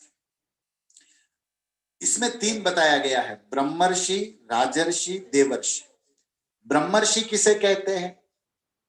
ऋषि मतलब वेदों का, मंत्रों का ज्ञान तो हो ही गया, तो सब में आएगा, और उसके अनुसार जीवन जीना, ये भी आएगा। लेकिन वेदों में बहुत सारे मंत्र है। वेदों में 3 सेक्शन है, कर्म कांड, उपासना कांड, ज्ञान कांड, राइट। तो जो कर्म ज्ञान को प्रधान मानते हैं, कर्म कांडी, जो कर्म को, कर्म मतलब यज्ञ को, उपासना को, ज्ञान को, उसी को महत्व देते हैं, उसको, उस ऐसे ब्राह्मणों को ब्रह्मर्षि कहते हैं। फॉर एग्जाम्पल भृगु मुनि यज्ञ कराते हैं कर्म कांड में, राजाओं के यज्ञ कराते, बहुत सारे ऋषि, लेकिन अभी नाम याद आ रहा है भृगु। क्यों? क्योंकि वो कर्म को, यज्ञ को प्रधान मानते हैं। मतलब उसको ज्ञान भी है, लेकिन कर्म योग में उसकी प्रवृत्ति है, और दूसरों को भी उस प्रवृत्ति में लगाते हैं, तो वो ब्रह्मर्षि। लेकिन कर्म गौण, कर्म कांड को गौण समझकर, ज्ञान के ऊपर उपासना, भक्ति को श्रेष्ठ मानते हैं देवर्षि, जैसे देवता लोग। क्योंकि देवताओं के देवलोक में तो यज्ञ कराना होता नहीं है, तो पृथ्वी लोक में ही कराना होता है। देवताओं का लोग तो भोग भूमि है नहीं, वो तो भोग भूमि, वहां कर्म भूमि तो है नहीं। तो देव जैसे नारद आदि, पर्वत आदि, ये सब ऋषि कैसे है? वो सब वेदों के कर्म कांड को जानते हैं, लेकिन उसमें वो रत नहीं है, ना तो इन्वॉल्व है, ना दूसरे को लगाते। वो वेदों के ऊपरी सेक्शन जो आत्मा परमात्मा है, ज्ञान भक्ति, उसमें रत रहते हैं और दूसरों को वो उसी में लगाते। अब मैं आशा करता हूं आप समझ पा रहे होंगे कुछ कुछ। ब्रह्मर्षि, देवर्षि और तीसरा राजर्षि। मतलब राजर्षि कौन है? राजर्षि है कि जो तपस्या करता है, व्रत करता है, और फिर भी शास्त्र और शस्त्र से, जो शास्त्र में भी निपुण हो और शस्त्र में भी निपुण हो, मतलब क्षत्रिय कुल में हो, अर्थात शास्त्र शस्त्र का ज्ञान हो, और प्लस अपने गुरु परंपरा से वो शास्त्रों का भी ज्ञान लिया हो। तो राजा होते हुए भी ऋषि जैसा जिसका कर्म हो, उसको कहते हैं राजर्षि। जैसे राजर्षि परीक्षित को भी कहते हैं। क्यों? क्योंकि वो राजा थे, क्षत्रिय थे, इतना पावर था कि कलयुग को भी नाक चटा दिए, धूल चटा दिए। इतनी शक्ति थी उनके बाणों में, उनकी तलवार में। लेकिन साथ में कर्म भी ऋषि का था, यज्ञ करते थे, साधुओं को दान देते थे, दक्षिणा देते थे। ऋषि जैसा मंत्र, वे तो कितनी लीलाएं कथाएं जानते थे, है ना। तो ये राजा है प्लस ऋषि है, तो राजर्षि। देवर्षि, देवलोक के मतलब स्वर्ग के ऋषि, नारद जी, पर्वत ऋषि आदि, जो भक्ति ज्ञान में डूबे रहते हैं। या तो फिर ब्राह्मण, यहाँ के जो कर्म कांड में रहते हैं, ब्रह्मर्षि। अब इसके अलावा और भी है, ध्यान दीजिए, ये तीन तो इसमें है, राजर्षि, ब्रह्मर्षि, देवर्षि। फिर लिखा गया सर्वे, ऑल, ऑलमोस्ट, लगभग सब आए थे देखने। इनमें से 20 के नाम अभी आगे आएंगे, लेकिन उसके बाद बहुत है, लेकिन सबके नाम तो कहाँ लेंगे, नहीं तो पूरा अध्याय नाम से ही भर जाएगा। लेकिन इसलिए सूत जी ने भी लेकिन मुख्य मुख्य ऋषियों का नाम बताया है आगे के श्लोक में, जहां पर हम जाएंगे। लेकिन अभी सुनिए, अब ये हो गया ऋषि।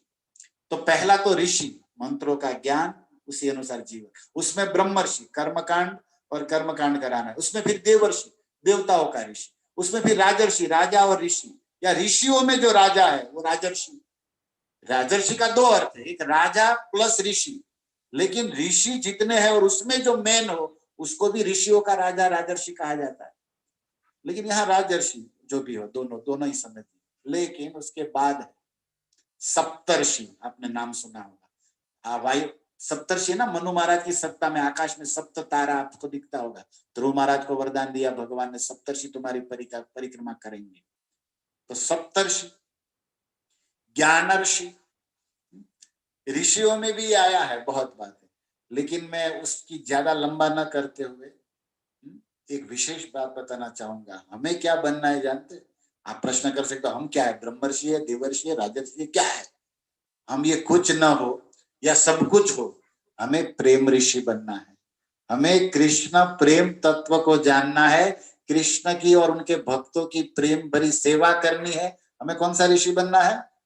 प्रेम ऋषि बनना है। क्योंकि ये सब कुछ हो, ज्ञान हो, कर्म हो, लेकिन प्रेम न हो तो क्या फायदा है?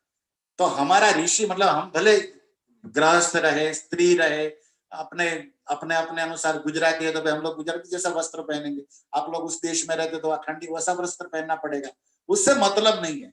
लेकिन हृदय में दूसरों के प्रति करुणा हो, भगवान और भक्तों के प्रति प्रेम हो, आदर हो, और उसका जीवन परोपकार सेवा में लगा हो। भगवान से प्रेम है और भगवान सब में है, तो भगवान के नाते जो सबसे प्रेम करता है और खुद भगवान के प्रेम भक्ति में डूबा रहता है, ऐसे व्यक्ति को प्रेम ऋषि कहते हैं। भले फिर वो स्त्री हो या पुरुष हो, अमेरिका में हो या गुजरात में हो, धोती कुर्ता पहना हो या बरमोडा में घूम रहा हो, उससे मतलब नहीं है। हमें तो हृदय को देखना है, उसके कर्म को देखना है, और उसका ऋषित्व इस तरह बिखरता है, शोभा देता है। तो यहाँ पर ऋषियों की बात हो रही है। अब इस श्लोक में और एक शब्द है जिस पर हमें चर्चा करनी है। फिर से वो श्लोक पढ़िए। तत्र ब्रह्मर्षय सर्वे देवर्षयश्च सत्तमा राजर्षयश्च तत्रासन् द्रष्टु भरत पुंगवम। भरत पुंगवम, ये शब्द पर हमें विचार देना है। पुंगव किसे कहते हैं? What is the meaning of पुंगव? संस्कृत वर्ड है पुंगव। पुंगव मतलब चीफ। प्रभुपाद ने यहाँ क्या लिख दिया? द चीफ ऑफ, जो सबका कमांडर हो, जो सब में मुख्य हो, जो सब में प्रधान हो। पुंगव मतलब प्रधान, चीफ, श्रेष्ठ, ये हो गया इसका मीनिंग। लेकिन पुंगव शब्द को संस्कृत में कैसे खोला, देखो। पू पहला जो शब्द है पुम, प के ऊपर बिंदी है ना, पुम। पुम मतलब पुंस, मतलब पुरुष है। पुम मतलब परम पुरुष। और गो माने इंद्रिया। गोदास गोस्वामी सुने हैं ना आप लोग। तो इंद्रियों में एक इंद्रिय है आंख, गो को इंद्रिया कहते हैं, आंख उसमें एक इंद्रिया है। तो पुंसी मतलब परमेश्वर है, गो मतलब दृष्टि, यस्य स पुंगव मतलब जिनकी सारी इंद्रिया परम पुरुष की सेवा में लगी हो, वो है पुंगव। या देखिए कितना संस्कृत का आनंद है। पुंगव मतलब चीफ, आपने समझ लिया, श्रेष्ठ। लेकिन शब्द पे एक एक वर्ड देखिए। पू माने परम पुरुष, और ग माने इंद्रिया, गोदास गोस्वामी कहते हैं ना, गो माने इंद्रिया। तो जिसकी इंद्रिया परम पुरुष की सेवा में है, विशेष रूप में आंख, भगवान को देखने में। यहाँ पर पितामह भीष्म की एक ही इंद्रिया विशेष रूप में, उनकी आंख गोविंद को देखना चाहती थी, और आज वो प्राप्त कर लिया है, इसलिए पुंगव हो गए। भरत वंशी तो बहुत हुए, अर्जुन भी भरत वंशी है। भगवत गीता में धृतराष्ट्र को भी भारत कह के बुलाया संजय ने, क्योंकि भरत नाम का राजा हुआ इस कुल में आगे। ये जो दुष्यंत महाराज हुए, दुष्यंत का विवाह शकुंतला से हुआ, और उससे जो पुत्र जन्म लिया भरत, राजर्षि भरत। और उसी भरत के वंश में फिर कुरु हुए, इसी भरत के वंश में ये धृतराष्ट्र हुए, इसी भरत वंश में भीष्म हुए, शांतनु हुए। तो इन सबको भरत का वंशज इसलिए भारत कहा जाता है। लेकिन दष्टो भरत पुंगवम, ये सारे ऋषि, सारे देवर्षि किसको देखने आए थे? इस भरत वंश के सर्वश्रेष्ठ पुरुष को देखने आए थे। क्यों सर्वश्रेष्ठ भीष्म? क्योंकि भीष्म की आंखें केवल अच्युत को देखना चाहती है। भीष्म का दिल केवल दामोदर को समर्पित है। दुनिया में सब कुछ है, लेकिन भीष्म के लिए कृष्ण ही उनकी दुनिया है। इसलिए पुंगव अर्थात हरि भक्त प्रधान, मतलब भारत वंश में, भरत कुल में बहुत सारे राजा हुए, सभी भक्त थे, सभी वीर थे। लेकिन इन सभी वीरों में, इन सभी भक्तों में श्रेष्ठ है, श्रेष्ठ मतलब चीफ, प्रभुपाद के शब्दों में, वो है भीष्म। और ऐसे भीष्म का दर्शन करने के लिए ये सब पधारे। अब बताओ, भरत महाराज को याद किया, भरत पुंगव, भरत वंश का चीफ, मतलब भरत वंश का सबसे बड़ा महाभागवत भक्त, हरिभक्त। और पुंग मतलब जिनकी इंद्रिया, आंखें परम पुरुष कृष्ण में ही लगी है, सेवा में, देखने में, छूने में, सब में, सब बात ले ली। लेकिन भरत का नाम क्यों लिया यहाँ पे? तो आप भक्तों को पता होना चाहिए, भागवत के 9वें स्कंद में जब चंद्रवर्षी राजाओं का इतिहास सुनाते हैं सुखदेव जी गंगा तट पर, तो उसमें जब भरत का नाम आता है ना, तो सुखदेव जी ने लिख दिया है भागवत में, भरतस्य, बड़ा सुंदर श्लोक लिखा भरत के विषय में। भरत क्या लिखते सुखदेव जी? भरतस्य महत् कर्म ना पूर्वम ना चापरे निप। हे राजा परीक्षित, कान खोल के सुन लो, तुम भी उसी भरत वंश के हो। और भरत वंश में बहुत राजा, लेकिन भरत जैसा राजा न भूतो न भविष्य। भरत ने जो कर्म किया है, महान कर्म, ऐसा न पूर्वम, ऐसा पहले कोई न किया, न चापरे, ना उसके बाद कोई करेगा। तो मानो परीक्षित पूछे कि भाई भरत महाराज ने ऐसा कौन सा महान काम किया जो पहले कोई नहीं किया और बाद में भी नहीं करेगा? कौन सा? इच्छा होगी ना अपने पूर्वजों के विषय में, और आप लोग को भी मन बनना चाहिए। भरत वंश का सर्वश्रेष्ठ बोला गया भीष्म को, तो पहले तो भरत कितने महान है, और उसमें भी ये महान। आइसक्रीम के ऊपर चेरी रख दिया है महाराज, आज की भाषा में कहा जाए तो। इसीलिए वर्णन है आपकी जानकारी के लिए कि भरत महाराज ने अपने जीवन में 155 अश्वमेध यज्ञ किया है, जो दूसरा कोई राजा इतना यज्ञ, कोई 5, 10, 25, क्योंकि अश्वमेध करना कोई खेल नहीं है, नानी मानो खेल नहीं इनके, क्योंकि पूरा विश्व को जीतना पड़ता है अश्व छोड़ के। और इतना दिन तक, जब तक यज्ञ चलता है ना, उतना दिन तक कंटिन्यूअस उपवास करके दान देना पड़ता है। लिखा गया है भागवत जी में, सुखदेव जी ने बोला है, परीक्षित, भरत ने 155 अश्वमेध यज्ञ किया है और एक एक यज्ञ में 14 लाख 14 lakhs एलिफेंट, हाथियों को सोने के श्रृंगार सजाकर ब्राह्मणों को दान में दिया। आज तक कोई दिया नहीं है। 14 लाख हाथी, और हाथियों को क्या पहनाया? भारी भारी सोने की माला, प्योर गोल्ड की, 24 कैरेट नो बाप प्योर, અને ઈ દાનમાં આપ્યા। અને રોજ ऐसा नहीं कि अभी आज को एक हाथी कोई दान में दे के देने वाला मर जाएगा, इसको खिलाए कि अपने को खिलाए, ये समस्या है। रखे कहाँ? हमारे मायापुर में रखते हैं इस्कॉन वाले हाथी, बाकी दूसरा कोई इस्कॉन तो हाथी रख नहीं सकता। हाँ, कुछ भक्त प्रसाद खा के हाथी जितना शरीर हो गया होगा मेरे जैसा, अलग बात है, लेकिन हाथी को रखना, ये तो ये भरत राजा 14 लाख एलिफेंट एक यज्ञ में, मतलब भारत कितना महान था, आप कल्पना नहीं कर सकते। ये भागवत पढ़ेंगे तो बुद्धि खुलता है। मैं क्यों बता रहा हूँ, छोटी सी बात है, 2-3 पॉइंट बताया। 27,000 वर्ष तक राज किया भरत, लेकिन क्या महिमा लिखी गई है इनकी। भरत राजा ने 155 अश्वमेध यज्ञ, एक एक यज्ञ में 14 लाख सोने के हाथी। अब हाथी इतने हैं तो फिर घोड़े, गाय, अन्न, उसका तो क्या कहना, कौन हिसाब करेगा भाई। और ऐसे भरत वंशियों में भी जो चीफ है, सर्वश्रेष्ठ है, ऐसे वीर, ऐसे महान वैष्णव गंगा पुत्र भीष्म को देखने के लिए आज त्रिभुवन से सारे ऋषि मुनि पधारे, और बहुत ऋषि पधारे, सर्वे ऑल लिख दिया है, लेकिन विशेष करके 19 या 20 ऋषियों का नाम 3 श्लोक में आया है। इन तीनों श्लोकों को हम पढ़ते हैं आज के प्रवचन के अंत में। कौन कौन से ऋषि आए थे पितामह भीष्म को देखने के लिए?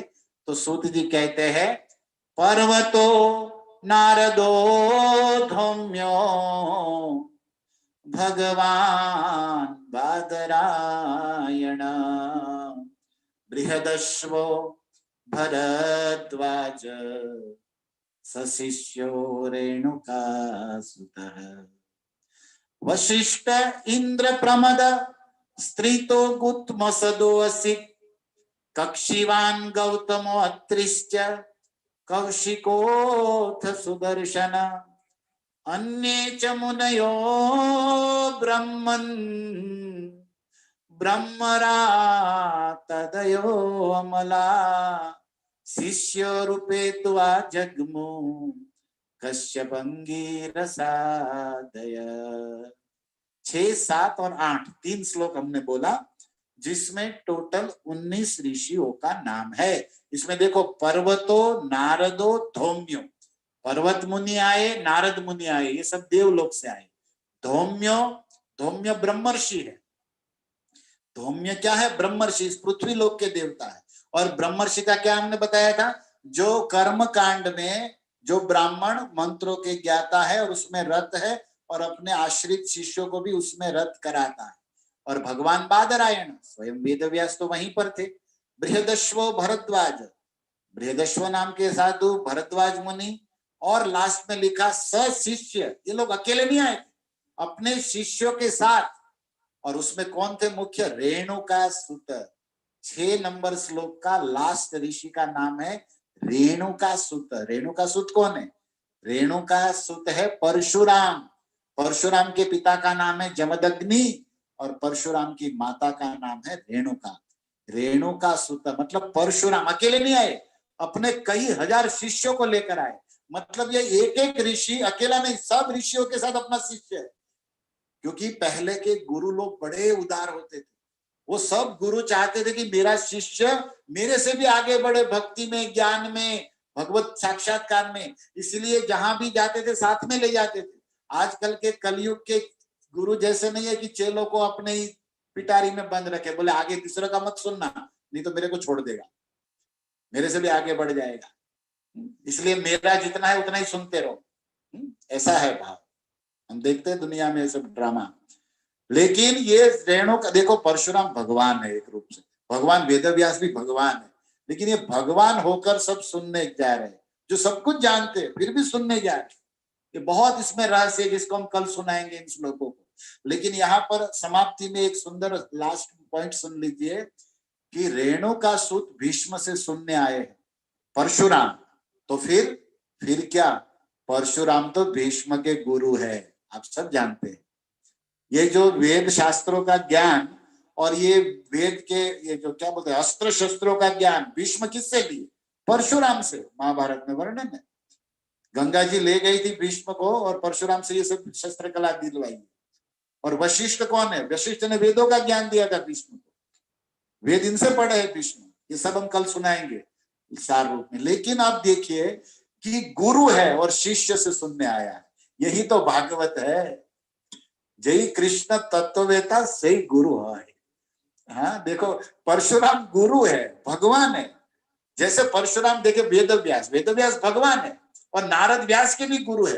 लेकिन जब सुखदेव जी कथा कह रहे थे गंगा तट पर परीक्षित को, तो वेदव्यास और नारद वहां भी सुनने गए। और हम लोग कुछ नहीं जानते फिर भी वहम में है कि हमने सब सुना है, कुछ सुनने की जरूरत नहीं है। बताओ, यहाँ पर सीखना पड़ेगा ना इन लोगों से। और एक बात बताऊं, परम पूज्य राधा गोविंद गोस्वामी महाराज इसमें एक पॉइंट देते हैं बहुत हल्का सा। महाराज का एक बहुत सुंदर स्वभाव है, जोर का झटका धीरे से देते हैं, हम लोग ने बहुत अनुभव किया है। महाराज ने कहा कि सुनिए भागवत, देखो क्या लिखा है। तो एक शिष्य पढ़ा कि स शिष्य रेणुका सूत। तो महाराज ने कहा कि आपने समझते हैं ना कि ये गुरु है। बोला हाँ गुरु तो है, लेकिन एक और समस्या है। महाराज हंसते हुए बोले क्या, बोले परशुराम से भीष्म का झगड़ा है और दोनों का युद्ध हुआ था महाभारत में, और परशुराम भीष्म से हार भी गए। वो अंबा के चक्कर में, अंबा को लेकर आए, अंबा के शादी नहीं करना था भीष्म को।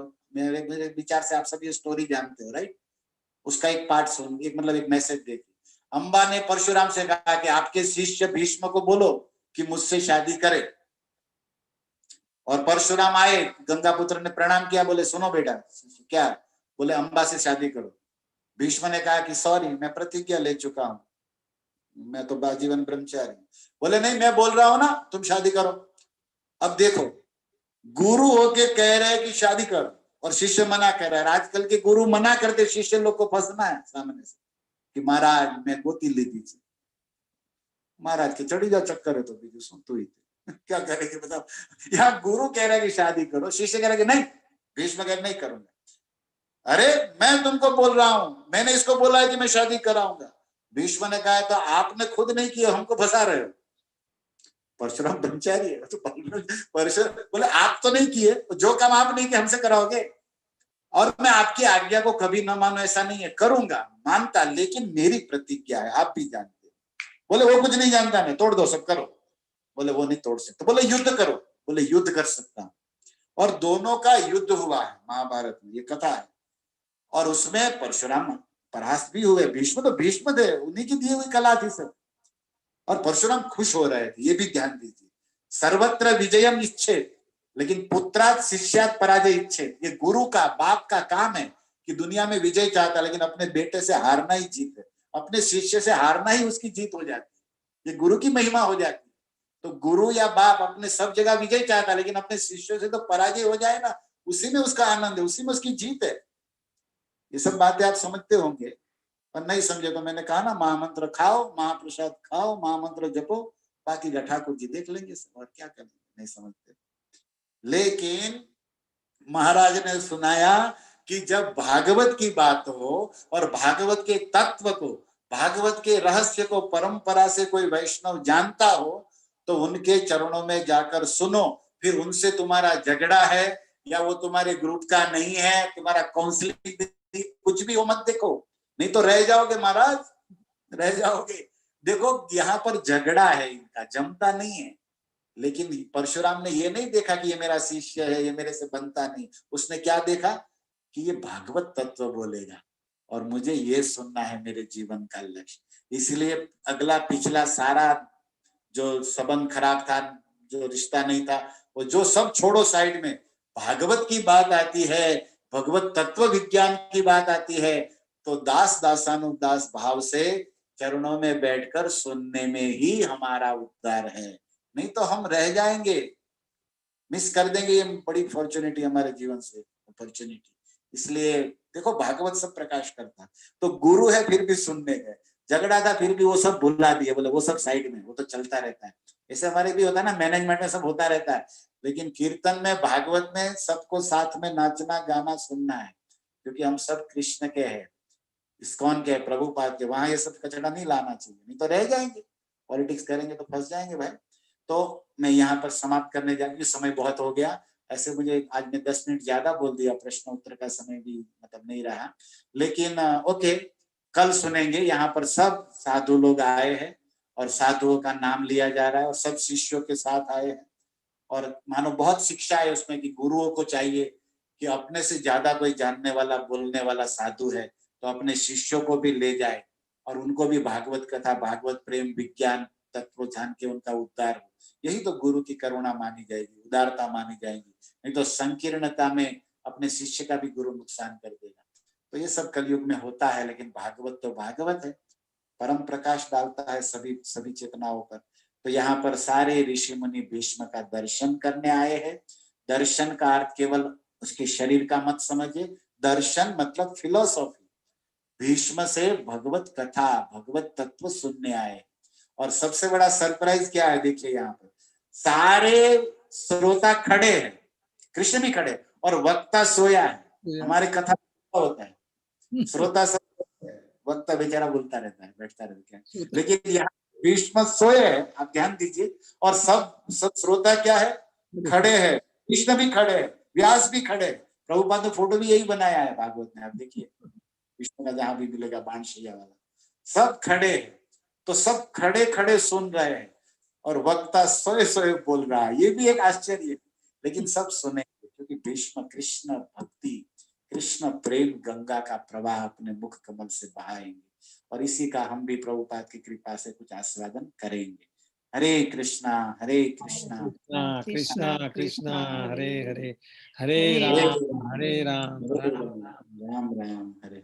जय हरे श्री कृष्णा। भगवान। प्रभु जी कोटि कोटि धन्यवाद, आपकी बहुत उदारता है, कृपा है, जो हमें इतनी मधुर कथा मॉर्निंग में सुनने को मिलता है। Very nice. सो हम आशा रखते हैं कि आप कंटिन्यू रखेंगे प्रभु जी, आपका स्केड्यूल तो बड़ा बिजी रहता ही होगा, फिर भी हमें हाँ आपकी वाणी का लाभ की हाँ, इच्छा।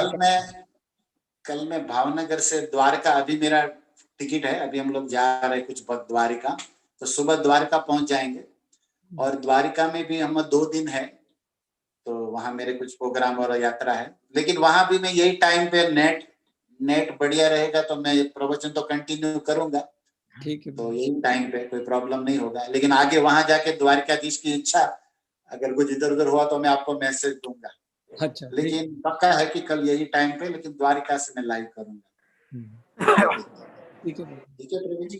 हरे कृष्ण। सबको, किसी को प्रश्न है, कोई अनुमोदन करना या है, रियलाइजेशन, तो 5-10 मिनट है ना प्रभु जी आपके पास? यस यस प्रभु जी। ओके। हरे कृष्णा प्रभु, हरे कृष्णा। हरे कृष्णा। आपकी कथा में बहुत आनंद आता है प्रभु जी। आपने प्रभु जी आपने बताया ना कृष्ण दर्शन लालसा। हाँ तो मैं भूल गया वो कहाँ से वो वर्ष आया है भागवतम में। अरे वो भागवत में गोपी गीत के, जो गोपियों का रासलीला अध्याय है ना, हाँ 10 कैंटो 30 चैप्टर, सारी गोपियां रो रही है, रुरुदु सुस्वर कृष्णा दर्शन लालसा। नोट करना है तो कर लीजिए, 10 कैंटो और चैप्टर नंबर 30, गोपी जी 31 में है ना। हाँ हाँ तो ये उसके पहले 32 પછીના ચેપ્ટરમાં છે પહેલો શ્લોક. हाँ पहलो श्लोक 10:32 first. Okay okay, thank you प्रभु जी। हरे कृष्णा। પ્રભુજી આપણે તમારી જોડે વાત નથી થઈ, પણ મારું નામ ભજગોવિંદમ છે. અત્યારે મારે ડોક્ટરની એપોઇન્ટમેન્ટ છે, તો હું એકવાર આવ્યો છું. સવારને થોડી કથા નહીં સાંભળી, પણ I am very happy and impress કે તમે એકદમ સરસ રીતે વાત કથા કરો છો. પણ આવી જ રીતે મહારાજે પહેલા શિકાગોમાં પણ આવી રીતે કથા કરી હતી. I am very happy to hear that. Thank you प्रभु जी। Thank you very much Harilila પ્રભુ, પ્રદ્યુમ્નજી, બધાને दंडवत प्रणाम जय राधे। हरे कृष्णा प्रभु जी, हरे कृष्णा। हरे कृष्णा हरे कृष्णा हरे कृष्ण प्रभु जी, धन्यवाद। हरे हरे कृष्णा कृष्णा, जय राधे राधे राधे राधे हाँ, राधे। राधे राधे राधे राधे हरे Hare Krishna. Thank you, Prabhuji. Nice class. Thank you પ્રભુજી. હરે આ કૃષ્ણ દિવસનું પ્રભુ દોઢ જી। કલાકનું સૌથી સારામાં સારું દોઢ કલાક છે દિવસ. अच्छा एक मिनट याद आयो वैशाली આવી તો યાદ આવ્યો ઓકે હરે કૃષ્ણ પ્રભુ जी। કાલે ક્વેશ્ચન હતો ને Thank you. हाँ ओके धौम्य ऋषि और क्या नाम था दूसरा कृपाचार्य कृपाचार्य कृपाचार्य कृपाचार्य हाँ. ओके तो कृपाचार्य कुलगुरु। उसको मैं आज थोड़ा पढ़ा था महाभारत में हाँ उसमें वर्णन है सुनिए 2 मिनट आप सभी भक्त लोग कि कृपाचार्य भी कुल पुरोहित है और धौम्य ऋषि भी कुल पुरोहित है ओके Okay. प्रभु जी आवाज नहीं आ रही है, आपकी आवाज नहीं आ रही है प्रभु जी। ओके अभी आएगी सॉरी अभी आएगी ओके अच्छा ठीक, नाउ कंटिन्यू ओके प्रभु या श्योर। हाँ तो कल हमने एक प्रश्न था ना माता जी का कि धौम्य ऋषि और कृपाचार्य ऋषि ये दोनों कुलगुरु है। आज मैं थोड़ा पढ़ा महाभारत तो मैं बताना चाहता हूं उसका प्रश्न का उत्तर कि कुल पुरोहित थे दोनों। अभी क्या है कि एक गौतम ऋषि नाम सुना होगा आपने अहल्या गौतम आदि ना तो गौतम के बेटे है शरद्वान और शरद्वान ऋषि है ना तप करते थे महाभारत में कथा है और शरद्वान ऋषि तप करते थे ना तो इंद्र को शंका हो गया उन्होंने जनपदी नाम की एक अप्सरा को भेजा शरद्वान ऋषि का तप कैंसिल करने मतलब तप नष्ट करने के लिए और शरद्वान ऋषि उस जनपदी नाम की अप्सरा को देख के मोहित हो गए और उनका वीर्य स्खलन हुआ और नीचे जो सरकंडा मतलब ये घास के तिनके होते हैं ना उसमें गिरा तो उनके वीर्य के 2 भाग हो गए तो एक से कृप जन्म लिया वो घास के तिनके में से जन्म हो गया साधु का कृपाचार्य का और एक लड़की ने जन्म लिया उसका नाम बोला कृपी। अब उसी समय शांतनु महाराज जो ये भीष्म के पिता है ना शांतनु वे जंगल में निकल रहे थे घोड़े सवारी कर और उन्होंने इन दोनों कन्या और बालक को देखा शांतनु ने भीष्म के पिता ने और उसको घर लाए तो फिर ये कृपाचार्य गौतम वंश में शरद्वान के बेटे हैं और जो कृपी लड़की थी उसका विवाह द्रोणाचार्य से हुआ और उसका बेटा हुआ द्रोणाचार्य का बेटा अश्वत्थामा। तो ये द्रोणाचार्य क्या हुए कृपाचार्य के बने भी मतलब हुए ना उसके उनके जमाए हुए। तो कृपाचार्य को फिर क्या किया वो वेदों में इतने विद्वान थे क्योंकि गौतम कुल में शरद्वान के बेटे थे और उसका तपस्या का उसका पिता का शक्तिमान वृक्ष था तो वो पूरा प्रभाव उसमें आया। तो शांतनु महाराज ने कौरव कुल का पुरोहित बना दिया इन्हें क्योंकि वेदों के मंत्र जानते थे यज्ञ कराते थे और बड़े माहिर थे। आप सबको पता होगा कृपाचार्य समदृष्टि थे और इसी के कारण वो 7 चिरंजीवी है ना 7 अमर व्यक्ति उसमें भी कृपाचार्य का नाम है। कृपाचार्य का मृत्यु नहीं है इतने महान ऋषि है। अभी प्रश्न है कि कुल पुरोहित तो कल हमने बताया था कि अपने कुल का यज्ञ करा के गाइड करके मतलब सब मैरिज कराता है सब काम कराता है तो वो कराते थे। अभी हुआ क्या कि पांडवों को जब 12 वर्ष का वनवास मिला तो दर दर भटक रहे थे वन में वो जुए में हार गए। उसके बाद उस समय द्रौपदी वाला जो कथा है कि वो पांडव वन में थे उसी समय पांडवों ने एक महाभारत में कथा है कि गंगा पार किया ना तो आकाश से एक रथ उतरा उसमें गंधर्वों का राजा चित्ररथ गीता में है ना गंधर्वों में मैं चित्ररथ हूँ। चित्ररथ गंधर्वों का चीफ है बड़ा स्मार्ट मतलब बड़ा हैंडसम व्यक्ति है बड़ा पावरफुल। वो नीचे उतरा अर्जुन के साथ इसका युद्ध हुआ चित्ररथ और अर्जुन का युद्ध हुआ और अर्जुन चित्ररथ को जीत लिए गांडीव के बल पर। तो चित्ररथ फिर फ्रेंड हो गया अर्जुन का वो गंधर्व। तो अर्जुन को युधिष्ठिर को सबका फ्रेंड हो गया चित्ररथ नाम का गंधर्व और गंधर्व चित्ररथ ने कहा कि अर्जुन पांडव सभी सुनिए। बोले क्या है? बोले इस वन में एक क्षेत्र है उत्कच नाम का और वहां एक साधु रहता है जिसका नाम है धौम्य। तो बोले क्या करना है? बोले तुम लोग इतना दर दर भटक रहे हो वन में और इतना कष्ट पा रहे हो और तुम्हें इतना अभाव हो रहा है क्यों जानते हो? बोले क्यों? बोले तुम्हारे पास कोई कुल पुरोहित नहीं है। अब कुल पुरोहित वहां पे था हस्तिनापुर में, लेकिन ये लोग तो हस्तिनापुर छोड़ दिए, इंद्रप्रस्थ बनाए थे और उसके बाद अभी वन में भटक रहे। तो इनका पर्टिकुलर कोई कुल पुरोहित नहीं था जो इसे गाइड करे, मंत्र दे, यज्ञ कराए या कुछ गाइड, कुछ नहीं था। तो चित्ररथ ने पहचान दी धौम्य नाम के ऋषि की। वो धौम्य अयोध्य नाम के ऋषि के बेटे थे और धौम्य ऋषि वेरी पावरफुल इन मंत्र, बहुत मंत्र जानते थे, बहुत बुद्धिमान थे और त्रिकाल ज्ञानी भी थे। और वो चित्ररथ के कहने से ये सभी लोग धौम्य ऋषि की शरण में गए, पांडव स्पेशली, और उन्होंने कहा कि प्लीज आप हमारे कुल पुरोहित बन जाइए। उसने कहा आपके तो ऑलरेडी है। बोले वो हमारे दूर है और वो तो अभी कौरव में पड़े हैं, हम तो वहां है नहीं, तो आप हमारे बन जाइए। तो उनकी प्रार्थना पर धौम्य ऋषि की एंट्री हुई पांडवों के जीवन में। ओके, और धौम्य ऋषि को कुल पुरोहित बनाया और तुरंत धौम्य ने गाइड किया कि यहाँ पर यज्ञ हो रहा है, आपको जाना चाहिए, द्रौपदी के साथ शादी करनी चाहिए। पांडव गए, मत्स्यवेद हुआ, द्रौपदी को लेकर आए कुंती के पास, तभी धौम्य वहां थे, महाभारत में है। और ये पांचों के साथ विवाह धौम्य ने ही कराया। द्रौपदी से जो 5 बेटे हुए उसके उपनयन संस्कार, जातकर्म संस्कार सब धौम्य ने कराया। तो मेरी बात ये कहनी है कि कुल गुरु जो है ना वो पूरे कौरव वंश के कृपाचार्य है। तो पांडवों की भी है, लेकिन पांडव बिछड़ गए, वन में चले गए, तो उन्होंने फिर ये धौम्य ऋषि को भी किया। तो एक परिवार के 2 कुल गुरु भी हो सकते हैं, ऐसा है कि नहीं हो सकता। जैसे हम भागवत में सुनते हैं, मतलब हमारे आचार्यों के ग्रंथों में, नंद महाराज के कुल गुरु भी 2 थे, एक थे भांगुर ऋषि और दूसरे शांडिल्य मुनि। लेकिन इन्होंने पहले द्वेष ईर्षा नहीं था, दोनों हेल्प करते थे जो समय पे हो। तो ये धौम्य ऋषि हस्तिनापुर में नहीं रहते थे, वन में रहते थे। उनके आरुणि नाम का जो शिष्य है ना, आरुणि उपन्यु, ये महाभारत में कथा, ये सब धौम्य के ही शिष्य है। और देवल नाम का ऋषि आपने सुना है, भाग कथा है ना, देवलो व्यास, गीता में नाम है देवल, जो कृष्ण तत्व जान, इनके भाई है धौम्य की, देवल ऋषि। तो हमने आज महाभारत में थोड़ा पढ़ा, तो आपको शेयर कर रहा हूँ कि धौम्य ऋषि बाद में आए और वो हस्तिनापुर में नहीं रहते, लेकिन पांडवों के कुलगुरु हुए। और कृपाचार्य तो ऑलरेडी कुलगुरु थे और वो सप्त ऋषियों में, अरे सॉरी, ये 7 चिरंजीवी में भी उनका नाम है। तो दोनों कुल पुरोहित है और पुरोहित का काम है यज्ञ कराना, सामाजिक सब फंक्शन कराना, सेलिब्रेट कराना और उनको गाइड करना। तो ये दोनों करते थे। और आज भी ये धौम्य ऋषि तो नाम आया ही है कि वो तो व्यास जी के साथ, कृष्ण के साथ भीष्म के पास आए थे। तो ये हमने कल के प्रश्न का संक्षेप में उत्तर बताया।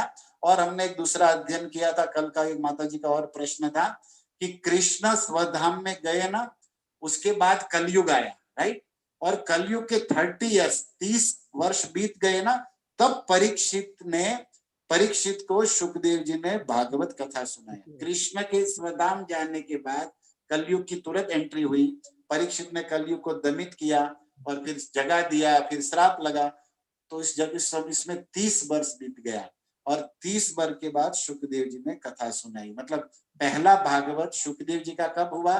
कृष्ण के स्वधाम जाने के 30 वर्ष, आफ्टर 30 इयर्स, भाद्र शुक्ल नवमी और पूर्णिमा को समाप्त हुआ, इसलिए हम लोग भाद्र पूर्णिमा मनाते हैं भागवत के लिए। ओके, दूसरा, अब ये कृष्ण ने सुखदेव जी को जो 30 साल, कृष्ण के जाने के 30 साल बाद कथा सुनाया भागवत की, ये पद्म पुराण में है, ये जो मैं बता रहा हूँ। श्लोक भी है, लेकिन श्लोक कहने का टाइम नहीं है। तो परीक्षित की कथा सुनाने के 200 वर्ष बाद, आफ्टर 200 years, परीक्षित की कथा के बाद गोकर्ण जी ने कथा सुनाई। गोकर्ण जी ने अपने गांव में, आपने सुना होगा भागवत महात्म्य में। और गोकर्ण की कथा के फिर 30 वर्ष बाद ये सनकादिक मुनियों ने भक्ति महारानी का उद्धार करने के लिए नारद जी ने जो कथा कराई थी हरिद्वार में, वो कराई। तो आपकी जानकारी के लिए एक प्रश्न अभी भी बचा है कि सूत गोस्वामी ने कब बोला भागवत? तो लग रहा है इन तरीके से कि जब सुखदेव जी से भागवत सुना कृष्ण के जाने के 30, उसके कुछ साल बाद बीच में ही नैमिषारण्य के ऋषियों को सुनाया। लेकिन एग्जैक्ट वर्ष कितने हैं वो इसमें चिंतन में भी नहीं आया, लेकिन जिसका आया वो मैं बताया। कृष्ण के 30 साल बाद सुखदेव जी ने, उस 30 के बाद 200 वर्ष बीत गए तो गोकर्ण जी के और 30 वर्ष जाने के बाद सनकादिक मुनियों ने नारद जी को सुनाया। ये 3 भागवत का आपको क्रम मिलेगा।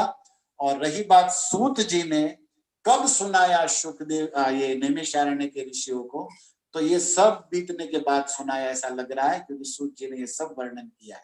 तो एग्जैक्ट ईयर सूत जी का नहीं मिल रहा है चिंतन में, लेकिन जो संस्कृत में श्लोक के साथ व्यास के वचन मिला वो मैंने आपके सामने रखा, और धौम्य का और कृपाचार्य का भी रखा। आपका कोई प्रश्न नहीं था, तो इसलिए कल के प्रश्न को ही हमने थोड़ा और आगे बढ़ाया। Thank you. Hare Krishna. Hare Krishna. Hare Krishna. Thank you प्रभु जी। हरे कृष्णा। हरे कृष्ण। Hare thank you Krishna. प्रभु जी। हरि बोल। हरे कृष्णा। दंडवत प्रणाम।